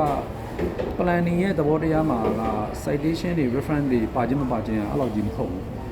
။သိစိရေးတာတို့တခြား assignment တို့မှာ reference တွေပေးတာတို့ဘာလို့တော့လိုတတ်ပါတယ်လိုတတ်တယ်ဆိုတော့ကျွန်တော်အဲ့ဒါကိုအဓိကမထားဘူးပွင့်လင်းပြောရင် idea ကိုပဲအဓိကထားတာဗျာ။idea ကိုပဲအဓိကထားတာဖြစ်တဲ့အတွက်သူများထောက်ခံမှာကိုယ့်ဟာကြီးမှန်ရမှာလားဆိုတဲ့ဥစ္စာကိုလက်ခံတဲ့လူတွေမှာကျွန်တော်မပါဘူး။တခါလေကျတော့ ideology ethics ဆိုတာကသူများမထောက်ခံလဲကောင်းနေပါလေအသစ်ဆိုကြတဲ့အဟောင်းမဟုတ်တဲ့အတွက်ဟိုအတိတ်မှာတယောက်ကပြောထားတာမျိုးတယောက်ကထောက်ခံတာမျိုးဖြစ်နေမှလည်းရှိမှာ business plan မှာတော့ planning နဲ့ပတ်သက်ရင်တော့အများကြီးကျွန်တော် reference တွေ citation တွေသိပြီးအာရုံမဆိုင်ဘူးဒါပေမဲ့အခုတော့ရှိတဲ့ theory အကိုးကားတွေနဲ့ပြောချင်တယ်ဆိုရင်တော့ prompt ထဲမှာဗာရေးမယ်ဆိုရင်ငါ့ကို citation reference တွေထည့်ပေးပါလို့တစ်ကြောင်းထည့်ရေးလိုက်ပေါ့ထည့်ချင်တယ်ဆိုရင်တော့ဒီ citation ကြောင့်ဒီ research ကြောင့်ဒီ article ကြောင့်ဒီလိုရေးပါတယ်ဒီလိုပြောပါတယ်ဆိုတာမျိုးပေါ့လေထည့်လို့ရပါတယ်ဘယ် website ကယူထားတယ်ပေါ့ဘယ်ပညာရှင်ကဘယ်လိုပြောတယ်ဒါကြောင့်မလို့ကျွန်တော်ဒီလိုလုပ်မယ်လို့ပြောတယ်ပေါ့လှလှပပနိုင်ငံခြား professor တယောက်ထင်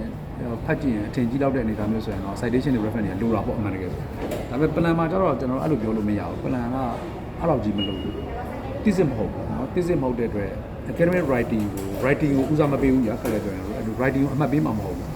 ဆိုတော့ ideology ကိုအမှတ်ပေးတာဖြစ်တဲ့အတွက် ideology ပဲဦးစားပေးကြည့်ကြတာပေါ့ဟိုAI ကနေထွက်လာတယ်ဆိုရင်လို့ခင်ဗျားရဲ့ idea ထည့်အောင်ပါဟုတ်တယ်မလားကျွန်တော်ပြောတာနားဟုတ်လေလားမသိဘူး AI ကနေဒီနေကုန်းကို AI နဲ့ကိုထည့်လိုက်လို့ prompt သုံးထွက်လိုက်ပြီမယ်လို့ခင်ဗျားရဲ့ ideology ကလည်းဒီဖြေထဲမှာခင်ဗျား ideology ကပါအောင်ပါခင်ဗျားတို့ AI ကနေထွက်လာတဲ့ဟာကြီးပဲ copy paste ဆွဲထည့်ရင်ဘယ်လိုလုပ်အောင်လဲဟုတ်တယ်မလားကို idea အချိုးလုပ်ငန်းလားကိုကအမှကိတ်မွန်လုပ်ငန်းလားကိုကဘီလက်မြေလုပ်ငန်းလားသူမှမတူဘူးကိုကစေးဝင်လုပ်ငန်းလားဆိုသူမှမတူဘူးမေကွန်းတော့မှဘယ်နှခုလဲမေကွန်းဘယ်နှခုလဲ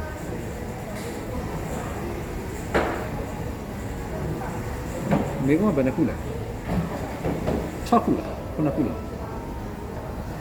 ညပို့ထားတဲ့မေကွန်းလေဘယ်နှခုရှိရလဲမေကွန်း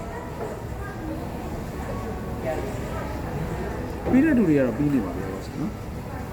โอเคကျွန်တော်တိတ်အများကြီးမပြောတော့ဘူးခဏလေးကျွန်တော်ရှေ့ကိုနည်းနည်းတိုးလိုက်မယ်ဆိုတော့